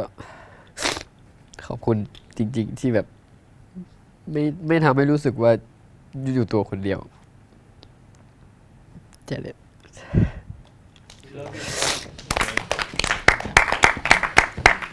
5 ชู เพื่อนคนแรกที่เราได้รู้จักที่นี่เหรอแน่นอนว่าคือเอแล้วก็นิสัยคล้ายๆกันจริงๆต้องบอกว่าตัวเองเป็นคนแบบก่อนจะกล้าคุยกับใครกล้าเป็นเพื่อนกับใครมันแบบใช้เวลานิดนึงเพราะว่าตอนเด็กๆก็เป็นคนค่อนข้างขี้เขินแล้วก็แบบอาจจะดูเงียบๆไม่ค่อยพูดอะไรเงี้ยก็เลยรู้สึกว่าจริงๆตอนนั้นตอนที่ได้เจอเอก็เหมือนเราได้เจอตัวเองในเวอร์ชั่นที่แบบอาจจะเด็กกว่าเรา1 ปี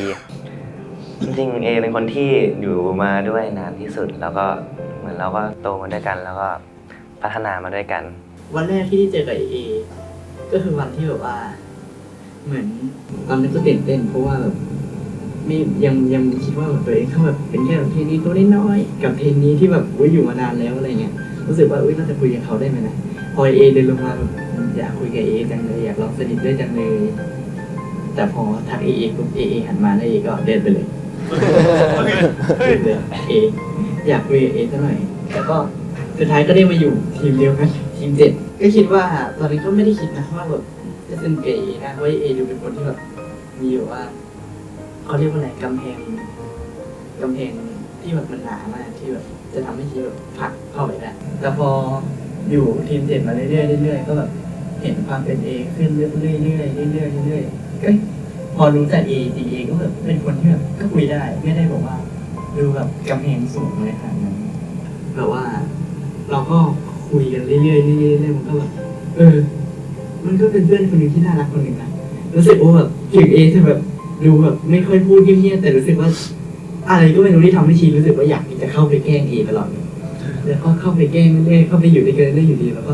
สนิทด้วยกันเฉยเลยแล้วก็ได้มาอยู่คู่กันในมิชชั่นแบทเทิลมันก็ยิ่งทำให้แบบเหมือนมันเพิ่มความสนิทขึ้นด้วยมั้งแต่ก็ไม่รู้ว่าเอจะสนิทได้หรือเปล่านะแต่ก็ถ้าเท่าที่อยู่ว่าอยู่ด้วยกันมาเพื่อนรอบๆตัวเรากับเอก็บอกเสมอนะว่าเอเป็นคนเดียวที่ดุเรานะรู้ป่ะจริงเหรอแต่ว่าดุคนเดียวที่ดุอันนี้ก็ไม่ได้สังเกตนะว่าเอแบบเป็นคนที่แบบค่อนข้างที่จะโฟกัสเราเยอะมากกว่าคนอื่นหรือเปล่าไม่รู้นะแต่ว่ารู้สึกว่าเอก็จะคอยช่วยคอยดูอะไรให้ตลอดเลยก็ดีใจนะที่ได้สนิทกับเอเพราะว่าก็เชื่อว่าเอก็เป็นคนที่น่ารักแล้วก็รู้สึกดีที่ได้อยู่กับเอถึงแบบอเล็กจะไม่ค่อยได้แบบพูดถึงเอสักเท่าไหร่ในรายการแต่ก่อนหน้านี้ก่อนที่จะมาเป็นแพนเทอร์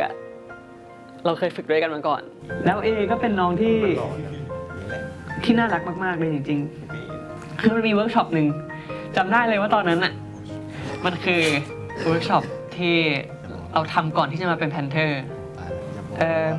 มันชื่อว่ามันคือเกมล่ามั้งแต่ว่าเราต้องพยายามมองหาเหยื่อแล้วก็จ้องตาเหยื่อว่าแบบใครอ่อนแอที่สุดแล้วตอนนั้นน่ะเอเป็นคนที่โดนลุมตอนนั้นเอร้องไห้ด้วยใจเล็กแบบอุ๊ยน้องร้องไห้แล้วก็มันก็รีมายด์เล็กถึงแบบน้องชายด้วยอะไรเงี้ยแบบว่าเราเอ็นดูอะไรอย่างเงี้ยคือแบบเอในวันนั้นกับเอในวันเนี้ยมันคือคนละคนกันเลยเว้ยวันนี้เอกล้าที่ออกมาจากเซฟโซนตรงนั้นแล้วก็ออกมาเฉิดฉายในแบบของเอแล้วเป็นเอที่หล่อแล้วก็แบบเป็นเอที่เท่แต่ก็มีความน่ารักอยู่เราเชื่อว่าเอจะพัฒนาไปได้อีกไกลแน่นอน แล้วก็เป็นกำลังใจให้เสมอแล้วก็รักเอมากๆนะ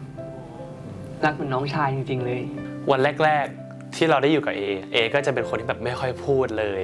ไม่ค่อยพูดไม่ค่อยมี react แบบไม่ค่อย interact กับคนจะเท่าไหร่เรารู้สึกว่าตอนนั้น social skill ของเอยังแบบไม่ได้สูงขนาดนั้นซึ่งเราก็เข้าใจเพราะว่าเราก็เคยผ่านตรงนั้นมาที่แบบเราเป็น feel introvert การที่ได้เห็นพัฒนามาตั้งแต่วันแรกใน acting class ของกลุ่มที่มันมี 12-13 คนวันนั้นนะจนมาถึงวันนี้ที่มันจะจบรายการแล้วมาไกลมากๆเป็นสีสันหนึ่งในกลุ่มคิวที่แบบทำให้เรามีความสุขมากๆแล้วการที่ได้เห็นเฉิดฉายในเพลงทุกเพลงของกลุ่มคิวมันก็ภูมิใจไปอีกแบบหนึ่งถึงแม้ว่าเรากับยังจะไม่ได้คุยเยอะกันขนาดนั้นเพราะว่าก็ยังเป็นคนที่ไม่ได้พูดเยอะอยู่ดีแต่ว่าเรารู้สึกว่าก็คุยกับเราเยอะมากเราเป็นคนที่คุยกับแบบรู้เรื่องมากๆเขาแบบพวกเราก็เป็นเด็กอินเตอร์ทั้งคู่แล้วก็แบบตอนที่คุยกันก็แบบชอบคุยภาษาอังกฤษกันแล้วก็มันมีคำหนึ่งที่เคยพูดหลังจบกลุ่มคิวว่าเฮ้ยเอาจริงพี่อรันเป็นลีดเดอร์ที่ดีจริงๆนะซึ่งแบบตอนแรกไม่ได้คิดว่าคำเนี้ยมันจะออกมาจากปากอยู่เราก็แบบเซอร์ไพรส์นิดนึงละกันว่าแบบฮะยูเป็นลีดเดอร์ที่ดีว่าแบบ really yeah that came out of your mouth like I can't believe it so thank you for being like very relatable and yeah thank you for being my friend I got you bro yeah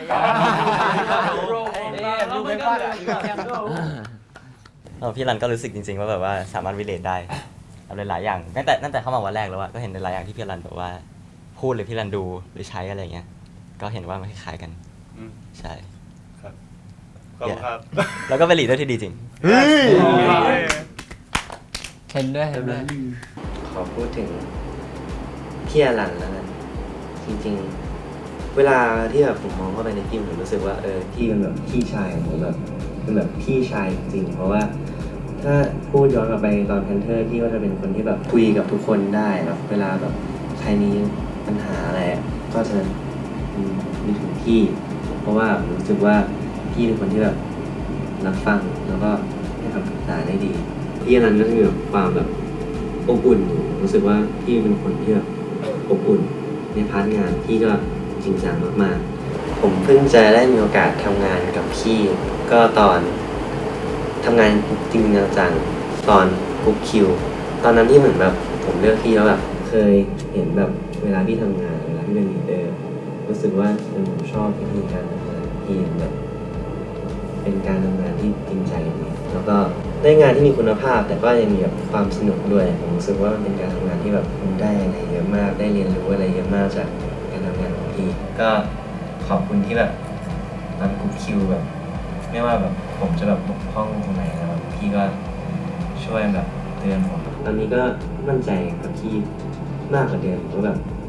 อยากให้พี่เป็นลีดเดอร์ถ้าสมมติแบบผมจะอยู่ในวงการนี้ก็ขอให้เป็นพี่อรันที่เป็นลีดเดอร์ครับพวกเราได้ถูกพัดภาคจากกันตอนที่โดนย้ายไปกอริลลาเนาะตอนแรกที่แบบกลับมากุ๊กคิวตอนแรกเราเซอร์ไพรส์มากเพราะว่าไม่เคยทำงานด้วยกันเลยในรายการแล้วแบบ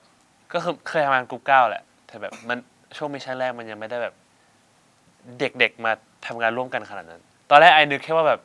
หรือภูมันติดใจแบบฝีมือการถ่ายรูปเราอะแล้วอยากให้เราถ่ายรูปให้แบบตอนที่ภูลง IG อีกก็ขอบคุณที่แบบถึงแม้ว่าเราแบบไม่ได้เจอกันนานมากเลยตั้งแต่ตอนย้ายกลุ่มไปอะแบบก็ยังแบบเหมือนยังเห็นเรายังเชื่อมั่นในตัวเราอยู่กับอลันเนี่ยตอนแรกเรารู้สึกว่าเราเข้าถึงยูไม่ได้เพราะว่าด้วยเรื่องอาจจะเรื่อง culture ที่ยูเคยอยู่มาก่อนเนี่ยเราเข้าใจนะว่ามันแบบค่อนข้างยากที่จะเบลนหรือแบบค่อนข้างยากที่จะแบบปรับตัวเพราะเราอ่ะก็เป็นคนหนึ่งที่เราก็รู้กันอยู่ใช่ไหมอลันว่าเราเคยบอกยูว่าเรารู้สึกว่าเราเป็นเอเลี่ยนในกลุ่มเราเข้ากับคนอื่นไม่ได้ซึ่งยูก็เคยพูดสิ่งนี้กับเราเหมือนกันถ้าให้พูดตามตรงเราก็เหมือนเอเลี่ยน2 คนที่อยู่คนละดาวด้วยซ้ำที่โลกที่มีคนอีกหลายคนอยู่ด้วยกันอะไรอย่างเงี้ยอารันมักจะเป็นคนที่บอกว่าเหมือนแต่เราเป็นลีดเดอร์ให้แต่เราเป็นคนที่ดูแลพวกนายให้อะไรเงี้ยขอบคุณยูมากที่ยูเลือกที่จะมาทำสิ่งนี้การเป็นลีดเดอร์มันยากมากยูเป็นคนที่เราเห็นว่ายูลุกขึ้นมาสู้ต่อไม่ว่าจะแย่แค่ไหนไม่ว่าจะเจออะไรมาสิ่งนี้เป็นสิ่งที่ทำให้เรารู้สึกว่ายูแข็งแรงมากยูเป็นคนที่แข็งแรงทั้งแบบทั้งร่างกายยูก็แข็งแรงอยู่แล้วแต่จิตใจยูแข็งแรงกว่าร่างกายเราแทบจะไม่เห็นสิ่งนี้จากใครเลยนอกจากยูแต่ก็อยากบอกอยู่ว่าบางครั้งลองทอนความตึงลงก็ได้ลองไว้ใจเพื่อนมากขึ้นก็ได้มีเราอยู่ที่แบบช่วยอยู่ได้เอาจริงยูเป็นอีกคนหนึ่งที่เราอยากเดทด้วยนะเรารู้สึกว่าอยู่กับยูแล้วมันอุ่นใจอยู่กับยูแล้วเรามั่นใจว่าเราจะทำงานออกมาได้ดีแล้วยูก็เป็นคนที่มาเช้าแล้วตรงเวลาที่สุดตลอดเป็นคนที่รับผิดชอบดีที่สุดในกลุ่มเป็นคนที่ถึงแม้ว่ามันเศร้าแต่ยูก็กำหมัดแล้วไปต่อคือแบบเรา appreciate สิ่งนี้มากว่ะจริงๆอะกับยูเราชอบยูในพาร์ทนี้มากแล้วก็ชอบยูในพาร์ทที่พอไม่ใช่เป็นลีดเดอร์ยูก็เป็นคนที่ซินเซียร์แล้วก็ชิลแบบไม่มองว่าทุกอย่างต้องเครียดเสมอไปคือยูเป็นคนที่แยกได้แล้วเราชอบมากสำหรับเราอะอารันเป็นลีดเดอร์ของเราเสมอเว้ยจริงๆสู้ๆลีดเดอร์ขอให้ประสบความสำเร็จนะขอให้ไปถึงฝั่งได้โยดีใจที่ได้มาเป็น12 คนสุดท้ายแล้วก็ขอบคุณเพื่อนทุกคนขอบคุณพี่ๆทีมงานทุกคนด้วยที่สร้างรายการนี้ขึ้นมาทำให้ผมได้มาเจอเพื่อนแล้วก็พี่ๆทุกคนแล้วก็ครับดีใจที่ได้เจอกันแล้วก็นั่นแหละที่ผ่านมาจะชอบมองว่าเข้ารายการ Survivor ต้องแบบแข่งขันกันแน่อะไรอย่างนี้แล้วพอเราแข่งมิชชั่นไปเรื่อยๆรู้สึกว่าทุกมิชชั่นทำให้แบบแทนที่เราจะมานั่งแข่งขันกันแบบมองทุกคนเป็นคู่แข่งกันนะรู้สึกว่าทุกมิชชั่นทำให้เราแบบยิ่งใกล้ชิดขึ้นยิ่งแบบเห็นความสำคัญในแบบเฟรนด์ชิพของพวกเราอ่ะ24 คนจะคงเป็นแบบความทรงจำที่แบบจะอยู่ในหัวตลอดแบบทั้งชีวิตอะเพราะว่ามันเป็นช่วงเวลาที่แบบคงลืมไม่ได้อะและมีแบบmemory เยอะด้วยกันใช่ครับการที่เรามาอยู่ด้วยกันเราไม่ได้รู้สึกว่าเรามาแข่งขนาดนั้นแต่เหมือนแบบเรามาร่วมเดินทางไปสู่ความฝันของเรามากกว่าด้วยความที่แบบเราอยู่ด้วยกันแล้วมันผูกพันมั้งรู้สึกดีที่แบบได้ใช้เวลาร่วมกับทุกคนรู้สึกตัวเองเป็นคนที่แบบโชคดีมากที่ได้มาเจอทุกคนครับผมแล้วก็อยากจะเก็บความทรงจำดีๆนี่ไว้แบบไปตลอดชีวิตเลยแบบว่ามันสนิทกันมากจนอยู่ด้วยกันมานานจนผมมีคนออกจากบ้านไปอย่างเงี้ยไม่รู้ผมรู้สึกช่วงนั้นผมแบบเคว้งๆอยู่ในบ้านแล้วมันเหมือนมีอะไรหายไปค่อยๆหายไปทีละแบบทีละมิชชั่นอ่ะมันก็เหมือนแบบบ้านมันค่อยๆพังมั่งแบบไม่รู้อะรู้สึกแบบมันค่อยๆหายทีละคนเมื่อก่อนแบบรู้สึกว่าบ้านมันวุ่นวายแล้วผมชอบความวุ่นวายอะไรไงเวลาอยู่ที่บ้านอะแล้วพอมันหายไปเรื่อยๆบ้านมันเริ่มเหงาเริ่มล้างอะเลยแบบอยากให้มันแบบวุ่นวายเหมือนเดิมไม่รู้ว่ารู้สึกชอบบรรยากาศ24 คนถ้ามีโอกาสก็อยากให้มันกลับมามี24 คนน่าจะดีจริงๆตอนแรกไม่อยากเข้าบ้านเลยแบบพอเข้ามาแล้วรู้สึกว่าเหมือนพอเราอยู่ไปเรื่อยๆแบบทุกคนก็เลยเหมือนกลายเป็นแบบครอบครัวเราแล้วเราก็สนิทกับทุกคนมากๆแล้วทีนี้ก็ตอนนี้ก็แบบอยากอยู่ที่นี่ต่อไปเรื่อยๆไม่อยากกลับบ้าน ตัวเองแล้วแบบจริงๆนะแบบติดที่นี่แล้วอะ ตอนแรกเรารู้สึกว่าเราจะเข้าหาคนอื่นไม่ได้ เราจะแบบพูดทุกเรื่องไม่ได้ แต่แบบพอได้อยู่ด้วยกันไปเรื่อยๆได้มีแบบเรื่องที่ได้เจอกันเรารู้สึกว่า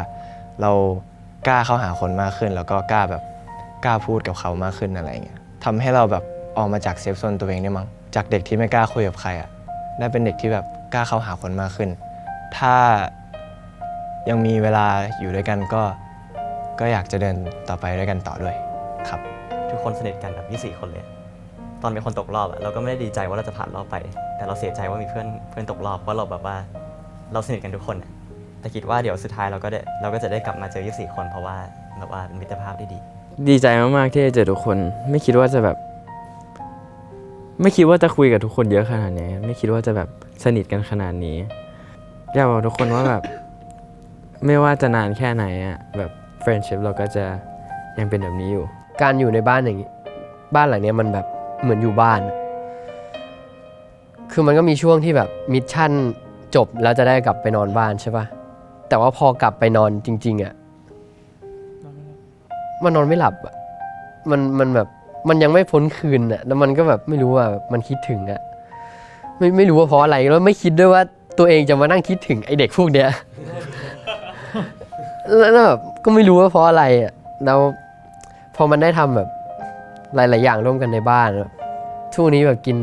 นบะหมี่กึ่งสำเร็จรูปคนเดียวไม่อร่อยแล้วนะนี่พ่อลืมใส่ผงปรุง ไม่ได้ปรุง ต้มอย่างเดียว อะไรเงี้ยแล้วก็รู้สึกว่าแบบคือหลายๆอย่างที่ทำด้วยกันในบ้านมันพิเศษมากขึ้นเพราะแบบได้ทำพร้อมกับทุกคนอ่ะก็อยากขอบคุณทุกคนที่อยู่ด้วยกันมาตั้งแต่วันแรกแล้วก็ยังอยู่ด้วยกันมาจนถึงตอนนี้ความสัมพันธ์นี้ของทั้ง24 คนมันเป็นสิ่งที่พิเศษมากๆเพราะว่าแบบมันไม่ได้แค่พวกเราไม่ได้แค่รักกันอ่ะมันเป็นความสัมพันธ์ที่พวกเราสร้างกันแล้วก็แบบพัฒนากันและกันขึ้นมาเองด้วยเราอยากจะบอกว่าแบบถ้าไม่มีทั้ง23 คนบวกเรา1 คนแบบเราก็คงจะไม่ได้มาไกลถึงขนาดนี้เพราะแบบพวกยูทุกคนก็แบบช่วยให้เราได้รู้จุดบกพร่อง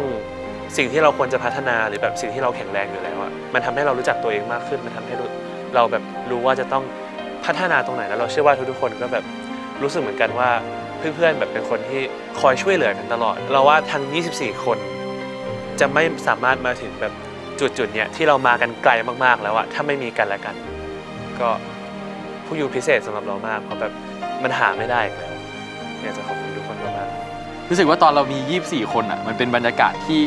เหมือนเราจะเอากลับมาไม่ได้อีกแล้วแล้วมันก็เป็นแบบแค่นั้นบรรยากาศตรงนั้นอะแล้วพอแบบคนค่อยหายไปมันก็แอบเหวงเหมือนกัน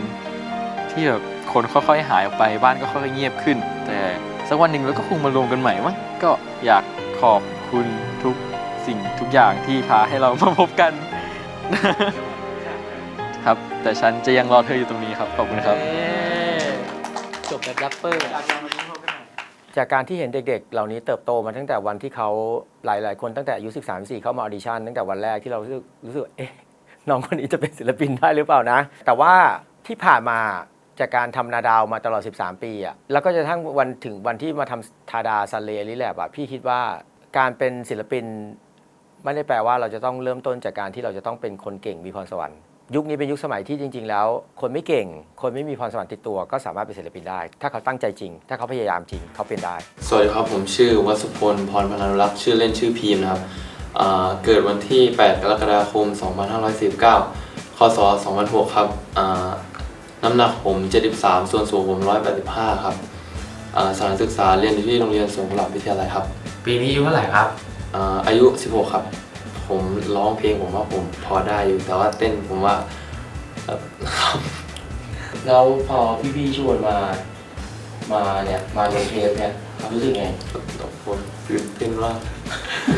ผมดูตั้งแต่ฮอร์โมนเดือนเจนละเห็นแบบผมเห็นมันพันแล้วผมก็ติดตาม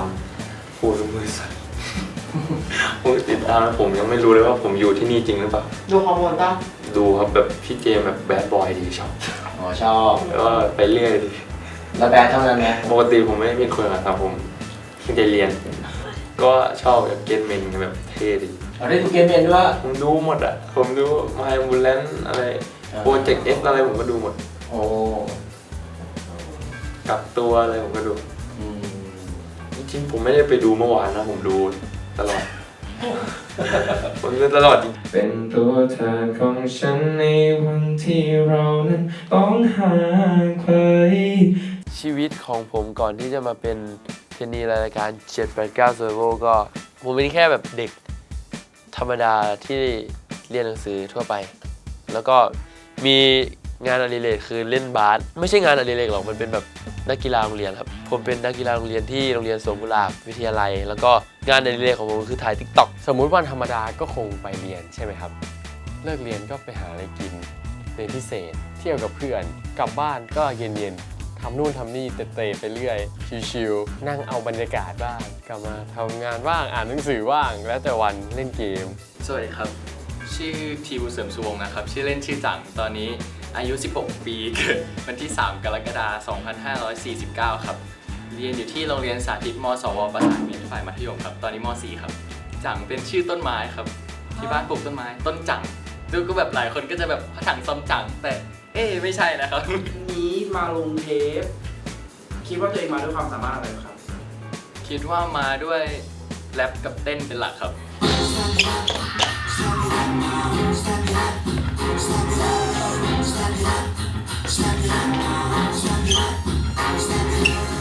เมื่อเช้าผมตื่นนอนเพื่อมาแต่งก่อนอยากแต่งแบบเผื่อว่าผมจะได้ก่อนใครๆเขาก็ว่าผมไม่ชอบโดดเรียนสักพักไปมาผมโดนว่าไอ้หัวเกรียนโดดเรียนเพื่อมาพอเสร็จปั๊บกลายผมต้องมอคุณครูไม่รีรอส่วนไอ้ผมก็อยากขอคุณครูครับถึงผมจะหน้าดูโกแต่ผมก็หน้าเหมือนโจโฉนะครับชีวิตประจำวันก็ตื่นไปโรงเรียนไปเรียนพิเศษแล้วก็เรียนพิเศษกลับมา4 ทุ่มแล้วก็นอนตอนประมาณไม่เกินเที่ยงคืนแล้วก็ตื่น7 โมงไปโรงเรียนทำวนลูปไปเรื่อยๆผมชื่อเนคครับผมนักกิจแช่มดาราอายุ16 ปีครับผมปีหน้า7ใช่ทุกคนก็รู้อยู่แล้วส่วนสูงตอนนี้179ครับผมแล้วก็น้ำหนักประมาณไม่ประมาณ60ครับ60น้ำหนัก60ก็คือมันแบบช่วงนี้61 59 60ประมาณนี้นะฮะแล้วก็ตอนนี้อยู่ม.4 ครับผมไม่อยู่ม.5 แล้วอยู่ม.5 แล้วอัสสัมชัญบางรักครับผม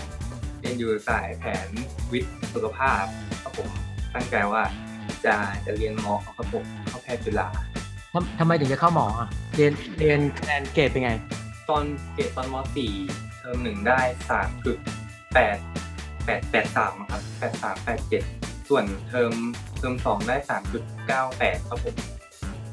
วิชาอะไรที่เก่งที่สุดครับวิชาที่เก่งที่สุดผมเก่งทุกวิชาครับผมแล้วแต่ช่วงแล้วแต่เรื่องครับ You can count on me like 1, 2, 3 ก่อนที่มาจะมาเป็นเทรนนีมันก็เป็นเด็กธรรมดาคนหนึ่งที่แบบไปเที่ยวขับรถเล่นไปรัฐอื่นอะไรเงี้ยขับรถไปหาเพื่อนบินไปหาเพื่อนที่อยู่ที่อเมริกาอะไรเงี้ยแล้วก็บินกลับมาก็มาเที่ยวนู่นนี่อะไรเงี้ยได้เลยครับชื่อกิตกัญจนาทิพย์ชื่อเล่นชื่อมาเกิดวันที่12 ธันวาคม 2002ตอนนี้เรียนที่ University of Utah ปี 1ชื่อจริงชื่ออะไรนะกิตครับคือชื่ออยู่ที่อเมริกาชื่อคริสเพราะว่าตอนแรกจะเกิดวันคริสต์มาสครับ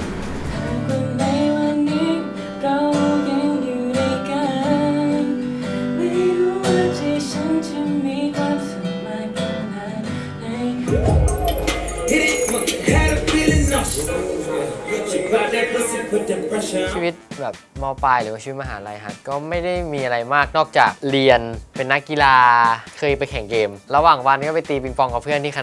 ณะข้างๆคณะฮะมีโต๊ะปิงปองอยู่ก็ไปตีปิงปองกับเพื่อนผมนายชิติวัฒน์จันเคนชื่อเล่นชื่อฮาร์ดครับอายุ19 ปีส่วนสูง174 เซนน้ำหนัก63 กิโลครับตอนนี้ศึกษาอยู่ที่คณะนิเทศศาสตร์มหาวิทยาลัยจุฬาลงกรณ์ครับอยู่ปี 1ครับ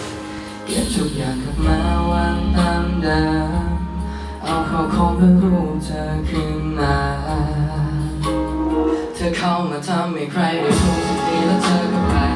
จะมาขโมยรอยยิ้มทุกครั้งที่ทำให้ต้องไม่ไหว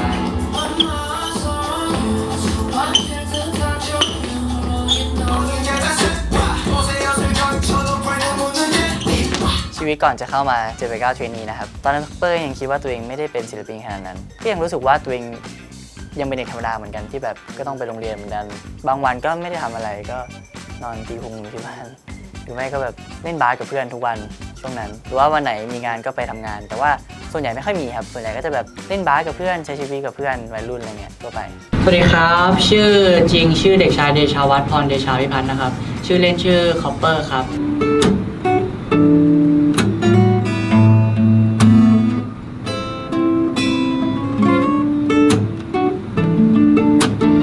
I always had that dream like my daddy before me so I started writing songs I started writing stories สวัสดีครับผมชื่อคอปเปอร์เดชาวัฒน์พรเดชาวิพัฒน์นะครับก็อายุ 16 ปีนะครับส่วนสูง 172 ครับแล้วก็น้ำหนัก 57 ครับนึกถึงเธอเมื่อตอนตื่นนอนตอนเช้าเวลา 9 นาฬิกานึกถึงทุกที Start like every day about my heart that I wanna play that with you oh นึกถึงเป็นความรักที่ไม่ถึงกับสุขเป็นความทุกข์ที่ไม่ถึงกับเศร้าก่อนอารันมาเป็นเทรนนีชีวิตของอารันคือตื่นมาเล่นเกมลงไปกินข้าว ขึ้นมาเล่นเกมผมเคยเล่นติดเกมหนึ่งมากแล้วผมแบบติดแรงอันดับแบบถ้าผมจะไม่ผิดน่าจะเป็นท็อป 2% มั้งครับถ้าผมจำไม่ผิดนะเมื่อก่อนเกมเมอร์มากๆเลยแล้วก็ก่อนเข้ามาอารันก็มีแพชชั่นในการทำงานเบื้องหลังด้วยเป็น cinematographer กับแบบคน operate กล้องสวัสดีครับผมชื่อพัสวีศรีอรุณโนไทยครับชื่อเล่นชื่อน็อปหรืออารัน19 แล้วน้ำหนัก70 กิโลและความสูง183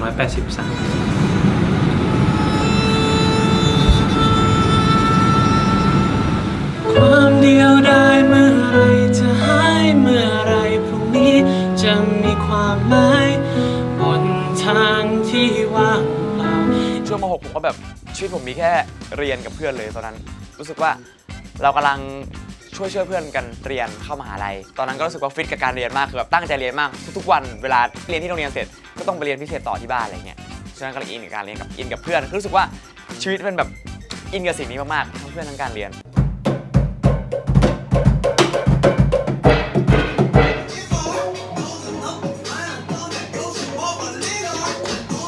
สวัสดีครับผมนายชยานนท์ภาคถิ่นครับชื่อเล่นชื่อว่าไทยครับตอนนี้อยู่ชั้นม.6 ครับโรงเรียนเตรียมอุดมศึกษาพัฒนาการน้ำหนัก57ฮะ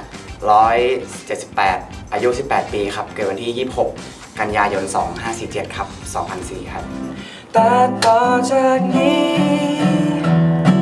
คงทำได้เพียงแค่ภาวนา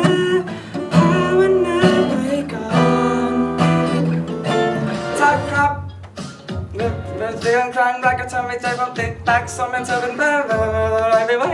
ก็เลยเธอทำไมจะหาย my baby ก็ก่อนเป็นเทรนนีจริงๆแล้วก็เป็นเด็กนักเรียนปกติเลยที่เรียนอยู่ที่คอนคอร์เดียนเป็นโรงเรียนอินเตอร์แต่ว่าก็เรียนไปเรื่อยๆแต่ว่าก็มีแบบว่างานอดิเรกอะไรบ้างที่แบบว่าชอบทำเช่นแบบว่าชอบเล่นกีตาร์แล้วก็จริงๆแล้วที่โรงเรียนก็มีว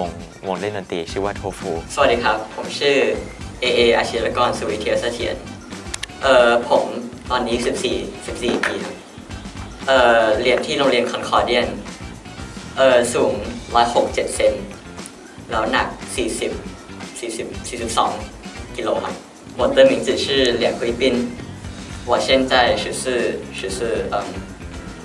岁我在 Concordia International School 学习是我也可以玩皮带อาหารหลังกลับไปนะกลับมาทำหน้าหล่อๆให้กล้องแบบสาวกรี๊ดเลย 1 2 3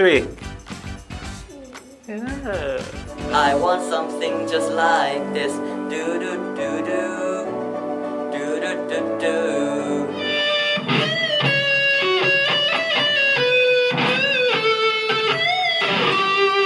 ผมก็เป็นเด็กปกติทั่วไปที่แบบก็ไปโรงเรียนกับเพื่อนผมเลือกเรียนเสร็จแล้วก็บางวันก็จะไปกินข้าวที่ห้างกับเพื่อนในโรงเรียนแล้วก็ บางวันพ่อแม่ก็จะรับไปซ้อมฮอกกี้ต่อ สวัสดีครับผมภูทักชัยนิมยากุลนะครับอายุ 15 ปีครับตอนนี้เรียนอยู่ที่โรงเรียนเซนต์แอนดรูว์นานาชาติครับสูง 177 หนัก 60 กิโลครับวันนี้ก็จะมาโชว์กีตาร์แล้วก็ร้องเพลงครับ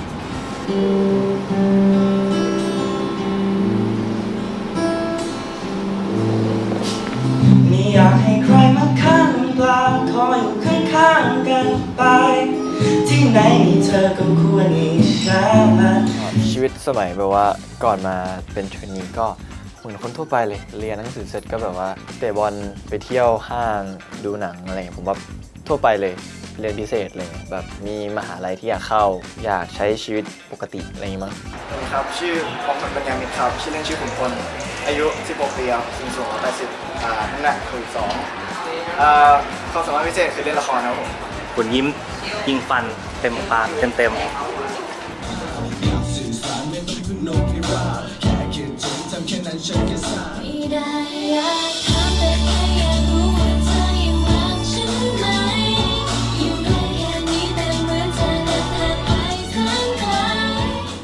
เธอกินโทรศัพท์หน่อยได้ปะ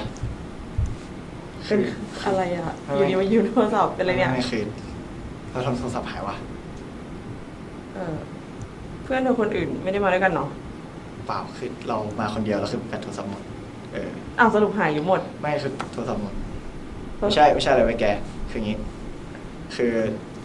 พวกเราอะไม่ดิเราอะสนใจแกวะ ก็นี่ก็ยืนคุยอยู่นี่ไง ก็ใช่เราแล้วขบไปแกด้วย พอถ้าฉันทุกเสียงควันไฟจะเตรียมตัวและเตรียมใจถอนตัวเพราะว่ากลัวจะเสียน้ำตา แต่ละวันก็คือไปเรียนแต่ว่าก็ไม่ได้ตั้งใจเรียนขนาดนั้นแบบที่โรงเรียนคือค่อนข้างดื้อมากกับแบบด้วยที่จินอยู่ไทยคนเดียวแบบเป็นคนที่ฟรีแบบทำอะไรตามที่ตัวเองอยากทำ สวัสดีครับชื่อจินวุฒิพิมพ์ครับอายุ 16 ปีครับส่วนสูง 177 น้ำหนัก 65 ครับตอนนี้เรียนอยู่ที่ ABAC University ครับจะชวนเธอไปที่ซึ่งขอบฟ้านั้นมีเพียงแสงรำไร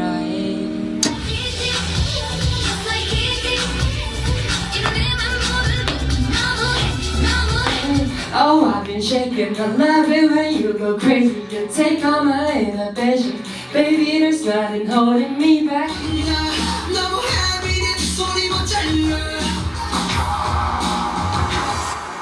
พอมาอยู่ตรงนี้แล้วก็สิ่งที่เราเสียสละก็เป็นทั้งเรื่องของชีวิตวัยรุ่นแน่ๆการไม่ได้อยู่กับเพื่อนการไม่ได้ไปแบบไปเที่ยวห้างหรือแบบอะไรเหมือนคนอื่นไม่ได้อยู่กับครอบครัวก็สิ่งพวกนี้เป็นสิ่งที่จะต้องทิ้งไปทั้งหมดแบบที่ต้องแบบลดแบบไปทั้งหมดเลยชีวิตมัธยมหายไปแน่ๆชีวิตในโรงเรียนกิจกรรมโรงเรียนทั้งหลายเหมือนที่เขาเคยบอกว่าเวลานี้มันมีได้ครั้งเดียวในช่วงชีวิตของเรานะอะไรแบบช่วงมัธยมเนี่ยคือช่วงที่ดีที่สุดแล้วที่ผมก็ยังไม่เข้าใจสิ่งนั้นอยู่ดีเพราะว่าผมไม่มีสิ่งนั้นผมทิ้งชีวิตเก่าไปหมดเลยเพื่อที่จะมาอยู่ตรงนี้เหมือนแบบช่วงหนึ่งแบบกีฬามันเคยเป็นแบบทุกอย่างของผมแล้วเหมือนแบบการที่ผมมาอยู่ตรงนี้มันก็แบบต้องแลกรู้สึกว่ามันเป็นการแบบเป็นการแลกที่แบบโหมันดูยิ่งใหญ่มากเลยว่ะ ชีวิตวัยรุ่นของเด็กแบบเด็ก17กับเพื่อนๆกับครอบครัวอะไรเงี้ยปกติแบบคนอื่นก็คงแบบใช้ชีวิตแบบเนี่ยเพื่อนๆผมทุกวันนี้ก็ยังแบบเลิกเรียนไปนู่นไปนี่ใช่ไหมล่ะเดี๋ยวนี้เพื่อนเริ่มไม่หันมาถามแล้วนะเพื่อนเริ่มไม่หันมาถามแล้วว่าไปเปล่าอะไรเงี้ยก็รู้ว่าแบบผมไม่ว่างอะไรอย่างงี้สิ่งที่เสียสละก็คงเป็นเวลาที่เราแบบไม่ค่อยได้เจอเพื่อนอะไรเงี้ยสงสัยพวกเวลานี้เป็นสิ่งที่ตัวเองต้องเสียสละด้วยธรรมชาติฮาร์ดเล่นกีฬาน้อยลงมากๆแบบปกติฮาร์ดต้องไปแบบแทบทุกวันน่ะต้องแบบไปเล่นบาสกับเพื่อนตอนเย็นอะไรอย่างงี้หรือไม่ก็แบบตอนกลางคืนก่อนนอนก็ได้แบบเล่นเกมกับเพื่อนอะไรอย่างงี้หรือว่าการออกไปใช้ชีวิตข้างนอกปกติอะไรอย่างเงี้ยของฮาร์ดก็ยากมากขึ้นสิ่งที่เพื่อนต้องแลกมาก็แบบเพื่อนเวลาอยู่เพื่อนเวลาเล่นบาสเวลาส่วนตัวอะไรเงี้ยเด็ก17คนนึงที่แบบต้องไม่มีเวลาเขาเรียกเวลาวัยรุ่นชีวิตวัยรุ่นเยอะมากมันก็ถือว่ามันก็เป็นเรื่องใหญ่สำหรับเปิ้ลเหมือนกันที่เปิ้ลก็ยังเป็นเด็กคนหนึ่งเหมือนกันธรรมดาคนหนึ่งผมก็เสียสละเวลาที่ได้ใช้กับเพื่อนๆหรือครอบครัวไปเยอะมากๆเหมือนกันผมไม่ค่อยมีเวลาได้เจอแม่เจอพ่อเจอพี่สาวหรือว่าได้ไปแฮงเอาท์กับเ พื่อนสักเท่าไหร่ทุกๆอย่างมันเป็นงานไปหมดเลย ถ้าไม่ได้เป็นศิลปินไอดอลตอนนี้ก็น่าจะเรียนหนังสืออยู่ที่โรงเรียนแล้วก็เรียนปกติแล้วก็เข้ามหาลัยต่างประเทศอะไรอย่างนี้แต่ว่าพอเป็นศิลปินไอดอลมันก็ต้องอยู่ไทยไปเรียนต่างประเทศไม่ได้หลักๆที่ต้องเสียสละไปคือแบบเวลาที่แบบเราจะได้ใช้ชีวิตเหมือนเพื่อนๆมัธยมเพื่อนวัยรุ่นเลยมันเรากลับไปใช้ชีวิตแบบว่าอย่างนั้นไม่ได้แล้วอะ พอเรามาถึงจุดๆเนี้ยเราก็ไม่ได้ไปเจอเพื่อนบ่อยเท่าเมื่อก่อนคือผมเป็นคนที่ติดเพื่อนมากแบบติดมากๆหรือว่าการอยู่กับที่บ้านการมีเวลาที่บ้านมากยิ่งขึ้นอะไรเงี้ยคือทุกอย่างมันค่อยๆเบาลงเพราะว่ามีการซ้อมที่มาแทนที่อะไรเงี้ย เวลาว่างเราที่ปกติมาคงไปหาเพื่อนมาคงไปเล่นกับเพื่อนอะไรเงี้ยตอนนี้เราก็ไม่ได้มีเยอะเท่าเดิมแล้วตอนนี้เราก็ใช้เวลาส่วนใหญ่ไปกับเวลาซ้อมเนาะแล้วก็เวลาที่จะไปเที่ยวเล่นกับเพื่อนก็จะอาจจะไม่เยอะเท่าเดิมอะไรเงี้ยแต่ว่าสุดท้ายแล้วก็รู้สึกว่ามันก็คุ้มนะกับการที่เราได้ตามความฝันแล้วก็รู้สึกว่าคือมารู้สึกว่ามามีเพื่อนที่ดีไม่ได้ทำให้เรารู้สึกว่าเราแบบ left out ขนาดนั้นผมยังไม่รู้ว่าการเลือกเดินเส้นทางนี้เป็นสิ่งที่ถูกต้องไหมในชีวิตนี้เดี๋ยวแต่ว่าอีกไม่นานก็คงจะตอบตัวเองได้ว่ามันถูกต้องไหมแต่ว่ารู้สึกว่ามันคุ้มนะจากตอนแรกที่ไม่คิดว่าจะมีอะไรทำเป็นชิ้นเป็นอันแต่ว่าตอนนี้ได้เป็นศิลปินอะไรเงี้ยแล้วก็ได้แบบแม่ก็ได้ภูมิใจด้วยแม่ได้แบบมีเงินใช้อะไรเงี้ยรู้สึกว่าที่ไม่เคยทำให้แม่ภูมิใจได้เลยก็คือเรื่องการเรียนหรือว่าเรื่องเล่นบาสอะคือพูดแบบจริงๆจังๆอะคือผมชอบเล่นบาสนะแต่ก็ไม่ได้คิดว่าจะไปถึงระดับแบบต้องไปเป็นนักกีฬาระดับประเทศรู้สึกว่าโตมาตัวเองก็ต้องทำอย่างอื่นอยู่ดีแต่แค่ไม่มีอย่างอื่นที่อยากทำเลยเมื่อก่อนคิดว่าใช้ชีวิตไปวันๆตอนนี้แล้วก็เรียนก็ไม่ได้เก่งนั่นแหละคือเป็นสิ่งที่ทำให้คิดว่าแบบผมยังไม่มีสิ่งไหนที่แบบทำให้แม่ภูมิใจได้เลยเหมือนกันเลยพูดเหมือนวันนั้นเลยเหมือนสิ่งนี้มันเป็นจุดเริ่มต้นที่อย่างน้อยแม่ก็จะภูมิใจได้สักเรื่องแหละว่าในลูกคนนี้ทีมพัสดุยินดีด้วยครับ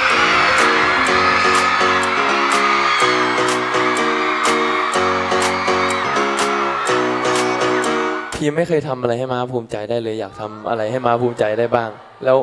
มันเหมือนวันนี้มันเป็นจุดเริ่มต้นที่จะทำให้ม้าภูมิใจได้แล้วจินว่ามันคุ้มนะแบบทุกครั้งที่จินได้ออกงานแบบเฟสติวัลต่างๆกับเพื่อนๆจินไม่เคยรู้สึกแบบแย่จินรู้สึกดีตลอดถึงแม้จินเหนื่อยจินอาจจะแบบบ่นแบบโอ้เหนื่อยแต่ว่ามันไม่เคยเหนื่อยแล้วแบบคิดว่าเลือกผิดทางอะไรเงี้ยก็คุ้มค่าเพราะว่าแบบมันไม่ใช่ทุกคนที่จะมีโอกาสในตรงนี้เหมือนฮาร์ดถามว่ามันคุ้มไหมมันก็คุ้มนะครับแต่ว่ามันก็มีบางพาร์ทที่เราอยากเป็นเด็กวัยรุ่นเหมือนกันแต่ถามว่ามันคุ้มไหมกับการที่เรามาอยู่ตรงนี้มันก็คุ้มแล้วก็ได้มีคนรักเรามากขึ้นจากเมื่อก่อนเรามีครอบครัวเล็กนิดนึงแบบครอบครัวเรากันเองแต่ว่าตอนนี้มีแฟนๆที่แบบพร้อมจะเป็นครอบครัวเราเยอะมากมายคุ้มครับเพราะว่ารู้สึกว่าได้มาเจออะไรที่อยากทำตอนแรกก็ไม่ได้คิดว่าจะชอบสิ่งนี้หรือว่าจะไม่ชอบอะไรอย่างนี้แต่ว่าพอได้มาทำจริงๆก็ค้นพบว่าสิ่งนี้ก็เป็นอะไรที่สนุกดีแล้วก็อยากทำครับเลยก็รู้สึกว่าคุ้มที่เสียสละอะไรบางอย่างไปเพื่อมาเป็นศิลปินว่าตอนนี้ผมคุ้มนะเพราะว่าเหมือนแบบตอนแรกมันเดาว่าจะทำได้หรือเปล่าจะแบบมันจะออกมาดีหรือเปล่ามันจะยังไงหรือเปล่าผมว่าที่พยายามมามันก็เห็นผลอยู่แล้วก็บวกกับว่ายิ่งทำมันยิ่งรู้สึกดีสำหรับผมตอนที่ได้ทำเคยทะเลาะกับพ่อว่าเรื่องมาทำสิ่งนี้มันจะใช่หรือเปล่ามันจะได้หรือเปล่าคุณจะแบบทำได้หรอมันจะไม่เสียเวลาหรออะไรเงี้ยคือมันเป็นแบบหลายคำถามที่เข้ามาตอนทะเลาะกันเยอะมากอะไรเงี้ยมันเลยเหมือนมีความอยากที่แบบพิสูจน์ให้ได้ว่าเฮ้ยทำได้นะไม่ได้แบบว่าต้องการแบบว่าทำให้พ่อเห็นแล้วเรารู้สึกสะใจที่แบบเฮ้ยพ่อทำได้นะมันไม่ใช่แต่คือณตอนที่แบบยืนอยู่ตรงนั้นแล้วเราแบบทำได้แล้วจริงๆแล้วผมพูดออกมาว่าป้าผมทำได้แล้วนะมันคือความรู้สึกตอนนั้นมันคือแบบมันตื้นตันใจมันแบบว่าเนี่ยป้าแบบสิ่งที่คุณทำมามันไม่ได้แบบว่ามันไม่ได้เสียเวลาคุณด้วยแล้วอยากจะบอกให้เขารู้ว่าไม่ต้องห่วงผมแบบดูแลตัวเองได้แล้วจริงๆผมว่ามาสิ่งนี้ผมอยู่กับสิ่งที่ผมรักแล้วไม่ต้องห่วงผมแล้วอะไรเงี้ยอันนี้คือสิ่งที่แบบอยากจะบอกพ่อตอนนั้นคุณพลยินดีด้วยครับ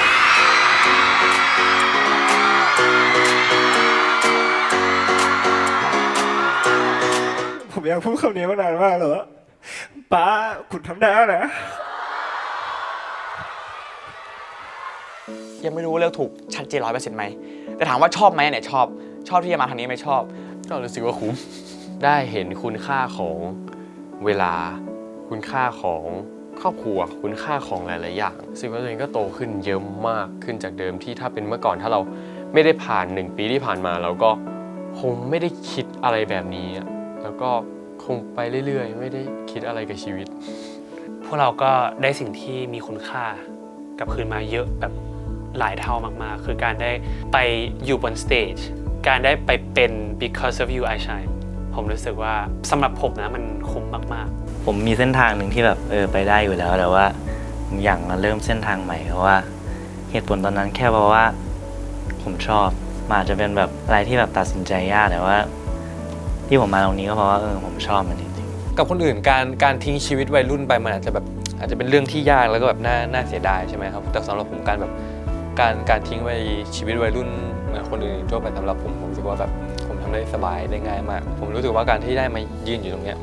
มันคุ้มพอที่จะได้แบบทิ้งไป ความท้าทายของการเป็นศิลปินคือการที่ต้องทำงานไปแล้วก็พัฒนาตัวเองไปพร้อมกันเพราะว่าเราไม่อยากเป็นคนที่อยู่ที่เดิมก็อยากแบบว่าเก่งขึ้นในทุกซิงเกิลในทุกคัมแบ็กอะไรอย่างงี้ทำยังไงก็ได้เหมือนแบบเรามีฟังก์ชันแบบมีฟังก์ชันใหม่ๆเรื่อยๆถ้าให้พูดง่ายๆคือแบบหาอะไรที่ทำให้แบบตัวเองพัฒนาตลอดเวลาแล้วกัน next step ของเราคืออะไรอ่ะแบบว่าพอเราเริ่มมาประมาณนี้แล้วอ่ะแล้วต่อไปของเราอ่ะมันจะเท่าเดิมหรอมันก็เท่าเดิมไม่ได้อะไรคือแบบเลเวลใหม่ของเราอะไรอย่างเงี้ยครับตอนเป็นเทรนนีมันไม่มีเทรนนีมืออาชีพนี่มันไม่มีเทรนนีมือสมัครเล่นแต่แบบพอเป็นศิลปินมันเหมือนกับว่ามันมีคำนั้นเข้ามาอยู่อ่ะแล้วเราจะต้องแบบดูเป็นมืออาชีพมากขึ้นมั้งครับการที่เราต้องโตขึ้นต้องรับผิดชอบมากขึ้นตอนเป็นเทรนนีหรือว่าวัยเราเนี่ยก็วัยผมเนี่ยก็ยังต้องแบบต้องเที่ยวอ่ะต้องแบบเที่ยวเล่นบ้างอ่ะแต่ว่าเหมือนนี้มันลดเวลาเที่ยวเล่นลงแล้วก็ต้องรับผิดชอบกับงานมากขึ้นจินว่า challenge การเป็นศิลปินก็คือการที่เราจะให้แบบทุกคนมาฟังเพลงเราให้ได้แบบอยากทำให้ทุกคนชอบเราได้ไม่ใช่แค่คนที่แบบชอบพวกเราอยู่แล้วทำให้คนที่แบบไม่มีความสนใจในด้านไอดอลมาทำให้ชอบพวกเราให้ได้ด้วยทุกครั้งที่ออกไปโชว์ที่ใหม่ๆเราอยากทำให้ดีขึ้นในทุกครั้งที่เราขึ้นไปโชว์อยากทำในสิ่งที่แฟนๆไม่เคยเห็นมาก่อนพอเป็นศิลปินแล้วเราก็แล้วเรารู้สึกว่าแบบเราถ้ามาเป็นแฟนคลับมันก็อยากตามคนที่เป็นโรลโมเดลให้เราได้เป็นแบบอย่างที่ดีอะไรอย่างเงี้ยรู้สึกว่าการเป็นศิลปินไม่ยากตอนนั้นแหละตอนที่ว่าแบบมันทำไงนะให้มันเป็นแบบอย่างที่ดีอ่ะแล้วก็มันก็เครียดเหมือนกันนะแบบเราทำอะไรแล้วคนจะไม่ชอบหรือเปล่าอะไรอย่างเงี้ยความท้าทายของการเป็นศิลปินคือการแก้ปัญหาเฉพาะหน้าจริงๆไม่ใช่แค่กับการเป็นศิลปินหรอกทุกๆพาร์ททุกๆงานทุกๆสายงานมันมีการแก้ปัญหาเฉพาะหน้าอยู่แล้วแต่ว่าพอเป็นศิลปินที่เรามีคนจับตาอยู่มากๆบนสเตจเวลามีอะไรเกิดขึ้นทุกๆคนสามารถเห็นรีแอคชั่นของศิลปินคนนั้นได้ด้วยแฟนแคมเพราะฉะนั้นการแก้ปัญหาเฉพาะหน้าไม่ว่าจะเป็นเอียร์ดับรีเซิเวอร์ตกพื้นเราจะต้องดีลกับปัญหาเฉพาะหน้าเหล่านั้นด้วยสไตล์ตอนเป็นเทรนนีแรกๆคือยังไม่ได้มีผู้ติดตามฮาร์ดเยอะขนาดนั้นแล้วก็แบบยังไม่ได้มีคนรู้จักฮาร์ดเยอะขนาดนั้นแต่มาพอทุกวันนี้มีคนที่แบบมีคนคอยซัพพอร์ตฮาร์ดมากขึ้นมีคนคอยให้กำลังใจฮาร์ดมากขึ้นก็รู้สึกว่าเป็นเหมือนอีกกำลังใจในการแบบว่าจะในการทำงานในการใช้ชีวิตมากขึ้นอะไรอย่างนี้เหมือนพอเราเป็นศิลปินแล้วเราก็ต้อง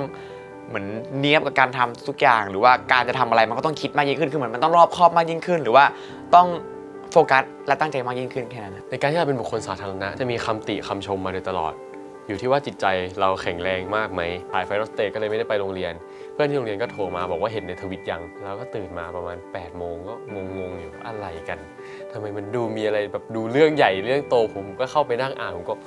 ตายละมันเป็นความรู้สึกที่ไม่เคยเจอมาก่อนนะแบบหูอะไรผุดมาเต็มไปหมดเลยแล้วก็แบบเริ่มมีอะไรมาเรื่อยๆมีทั้งคนด่าบ้างมีทั้งคนเซฟบ้างเรารู้อยู่แก่ใจว่ามันไม่ใช่เรื่องจริงแล้วก็ไม่รู้ว่ามันจะมีผลอะไรกับเราบ้างมันจะมีผลให้เราไม่ได้เดย์ไหมมันจะมีผลว่าคนจะไม่มองเราเหมือนเดิมไหมหรือว่ามันจะมีผลว่าคนจะตัดสินเราไปเป็นคนอย่างนั้นหรือเปล่าเราก็รู้สึกว่ามันก็เครียดแหละว่ามันพอเกิดอีกก็เครียดแหละแต่ก็ผมรู้สึกว่าผมอาจจะยังไม่ได้เครียดแบบสุดขนาดนั้น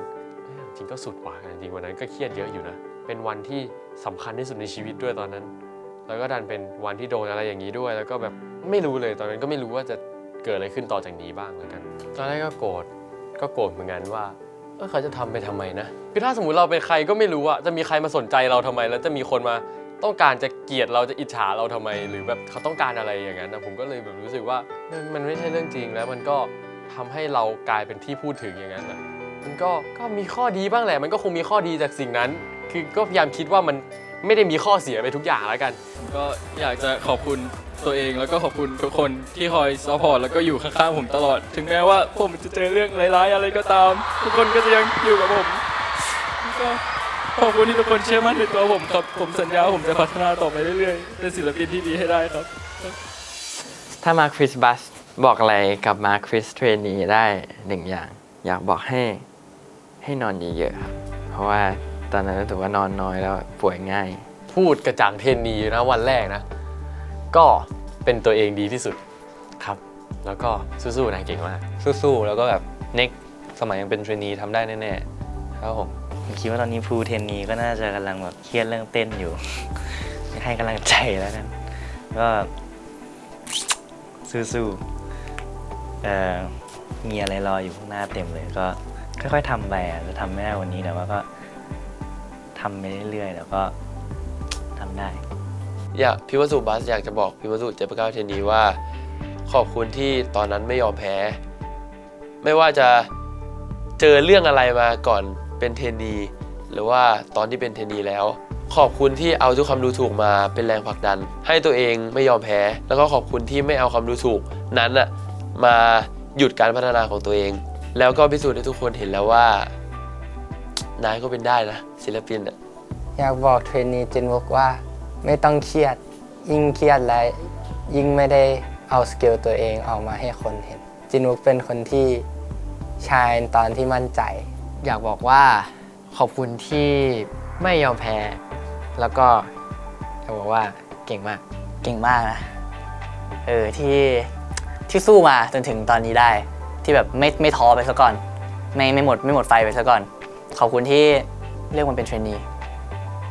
ขอบคุณนะคอปเปอร์ thank you friend ยูไม่ต้องเครียดไม่ต้องห่วงไม่ต้องคิดมากกับอะไรทั้งสิ้นเลยเพราะว่าไอเชื่อว่าทุกๆอย่างที่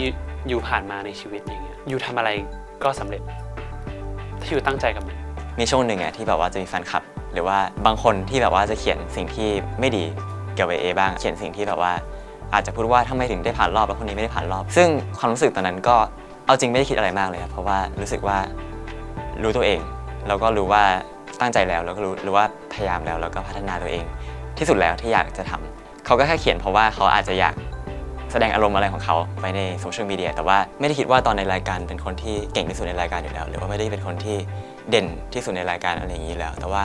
แค่รู้สึกว่าอยากอยู่ในรายการเพราะว่าอยากอยู่ในรายการเพราะว่าอยากได้มาร้องได้มาเต้นแล้วก็มาเพอร์ฟอร์มในรายการเพื่อแข่งขันแล้วก็ผ่านให้เดบิวต์ให้ได้ก็ถ้าอยากพูดอะไรกับตอนเป็นเทรนนีก็อยากบอกตัวเองว่าให้พยายามต่อไปเพราะว่าความพยายามเป็นสิ่งที่สำคัญการแข่งขันเนี่ยมันอาจจะแบบดูจริงจังมันอาจจะดูทำให้เรารู้สึกว่าเหมือนเรายืนอยู่หน้าผาตลอดก็จริงแต่อย่าไปคิดอย่างนั้นอ่ะอยากให้อย่าลืมว่าระหว่างที่แบบเดินขึ้นไปบนหน้าผาระหว่างที่เดินทางไปอ่ะเราไม่ได้แบบอยู่คนเดียวเรามีแบบเพื่อนพยายามแบบไม่ต้องคิดว่าตัวเองต้องแบบชนะเป็นที่หนึ่งตลอดรู้สึกว่าแค่อยู่กับโมเมนต์ที่เรารู้สึกมีความสุขก็พอแล้วก็อยากให้รักตัวเองมากสิ่งที่ไทยบัสพิคอลทูไอชายอยากจะบอกไทย789เทอร์นี้นะฮะก็อยากให้เชื่อมั่นในตัวเองเชื่อมั่นว่าสิ่งที่เราเลือกมาเนี่ยมันดีที่สุดแล้วแต่อยากให้เชื่อมั่นเฉยๆว่ามันจะพาไปในทางที่ดีแล้วมันจะพาไปในทางที่มันอย่างที่เราต้องการจริงๆพอเราได้เดบิวต์แล้วเป้าหมายก็เปลี่ยนไปตอนนี้ผมสักวันหนึ่งอยากจะแต่งเพลงเอง produce เพลงเองอยากจะแต่งเพลงให้แฟนคลับเหมือนแต่งเพลงขอบคุณที่บอกว่าอยู่ด้วยกันมาตั้งแต่ตอนที่อลันจะเป็นเด็กข้างบ้านคนหนึ่งอยู่ผมอยากทำอะไรก็ได้สักอย่างหนึ่งให้แบบคนจำได้ว่าเฮ้ยเนี่ยคือขุนพลจากวงบัส Official อะเพื่อนผมมีหลานมีลูกมีหลานแล้วอะผมอยากให้หลานเขารู้จักผมให้ได้ว่าแบบเฮ้ยเนี่ยเพื่อนของปู่เนี่ยแบบอยู่วงชื่อบัส Official นะแล้วแบบว่าเขาแบบทำสิ่งนี้มาแล้วแบบหยิบไมค์มาร้องเพลงในร้านคาราโอเกะให้ได้ผมแค่นี้แล้วผมแบบรู้สึกดีแล้วเงินไม่ได้อยู่กับเราตลอดเวลาแต่แบบเลกาซี่แบบมันอยู่ตลอดไปอะไรผมอยากทำให้ได้พอเดบิวต์แล้วก็อยากแบบมีผลงานที่ดีแล้วก็อยากเป็นคนที่ดีแล้วก็ไม่อยากให้แบบ คนที่ซัพพอร์ตเราจากคนที่ติดตามเราแบบดีใจเพราะเราอะไรอย่างเงี้ยฮาร์ดยังอยากให้คนที่มาติดตามฮาร์ดหรือว่าแบบคอยให้กำลังใจฮาร์ดเห็นฮาร์ดเก่งขึ้นไปเรื่อยๆการที่ฮาร์ดเก่งขึ้นไปเรื่อยๆก็เป็นอีกหนึ่งความสุขให้คนที่ติดตามฮาร์ดเหมือนกันอยากพัฒนาตัวเองต่อไปเรื่อยๆอยากทำให้คนที่มาติดตามฮาร์ดภูมิใจกับฮาร์ดในอีกหลายๆเรื่องไปเรื่อยๆเป้าหมายคืออยากให้บัสทั้ง12คนไปด้วยกันหมายถึงว่า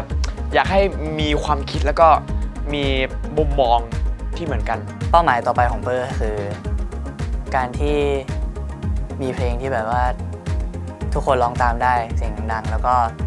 ได้ไปเวิลด์ทัวร์ไปหลายประเทศไปเจอแฟนๆอินเตอร์แฟนหลายๆประเทศอะไรเงี้ยรู้สึกว่าน่าจะสนุกมากๆแบบอยากทำแบบนั้น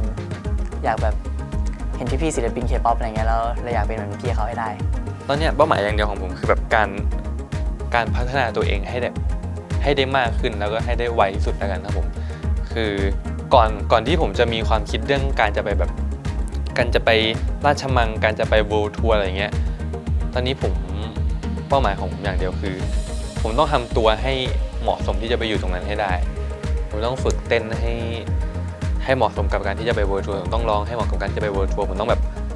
ออกกำลังกายทำแบบหลายๆอย่างดูแลหน้าให้ดีทุกอย่างให้ดีแบบเหมาะกับ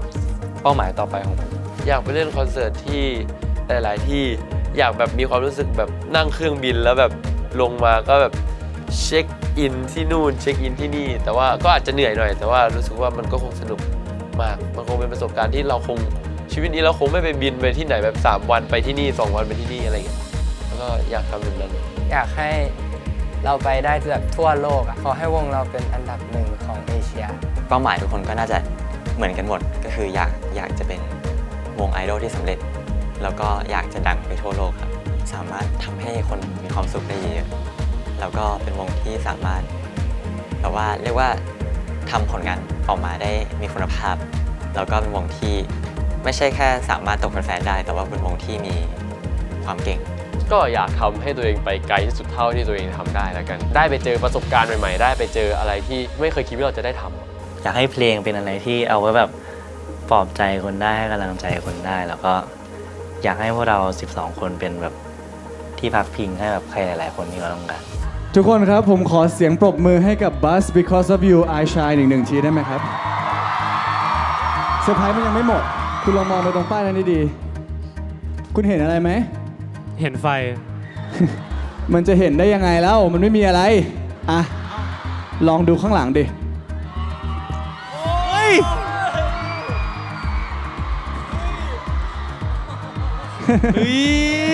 คนนี้หล่อคนนี้หล่อกินได้ไหมเนี่ย Action ขอบคุณครับ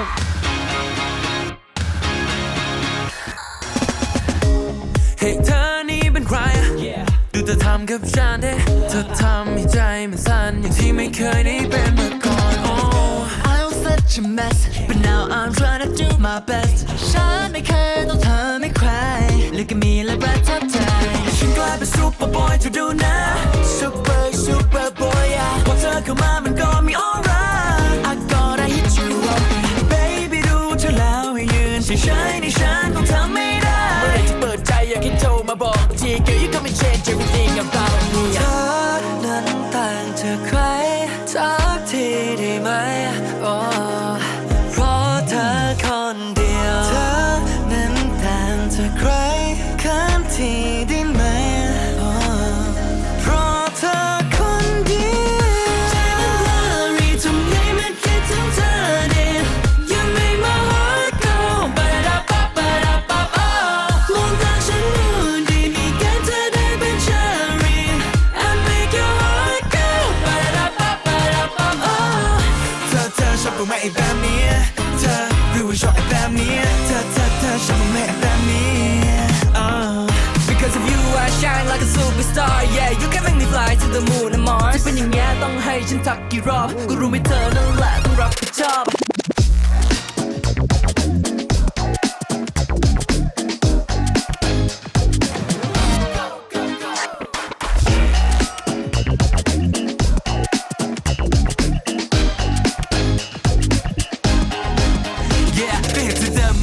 ดวงตา looking pretty ฉันแค่อยากไปทักเข้ามาใกล้หน่อยสักนิด Rose or chocolate purse or wallet I can give you all just tell me that you want it ตุบๆๆๆใจมันเต้นยังไง